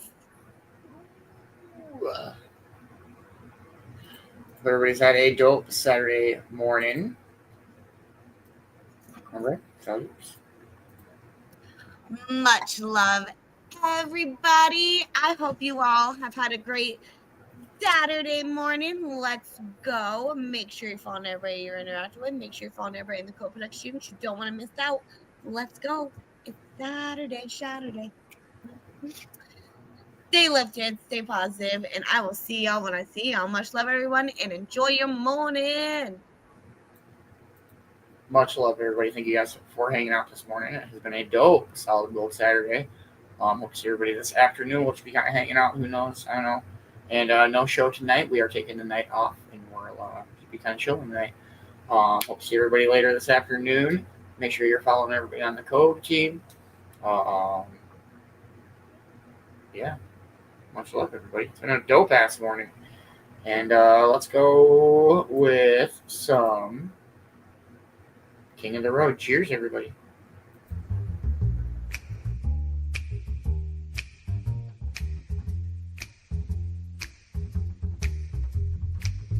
Trailers for sale or rent, rooms to let 50 cents.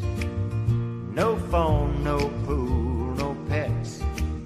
I ain't got no cigarettes. But 2 hours of pushing broom buys an 8 to 12 4-bedroom. I'm a man of means, by no means king of the road. 3rd boxcar, midnight train, destination Bangor, Maine. Whoa, worn out suit and shoes. I don't pay no union dues. I smoke old stogies I have found. Short, but not too big around. I'm a man of means, by no means king of the road. I know every engineer on every train, all their children, all of their names, and every handout in every town. If locked, it ain't locked when no one's around. I sing trailers for sale or rent, rooms to let 50 cents. No phone, no pool, no pets.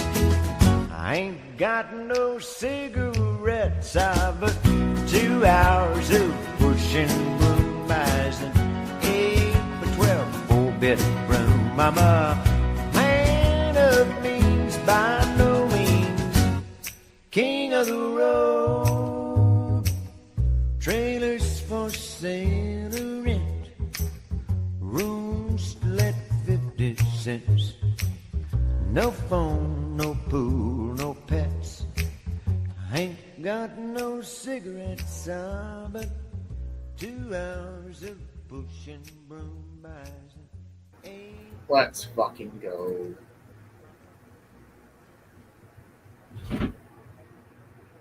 Let's go. Much love, everybody. We'll catch you guys this afternoon. Much love, everyone.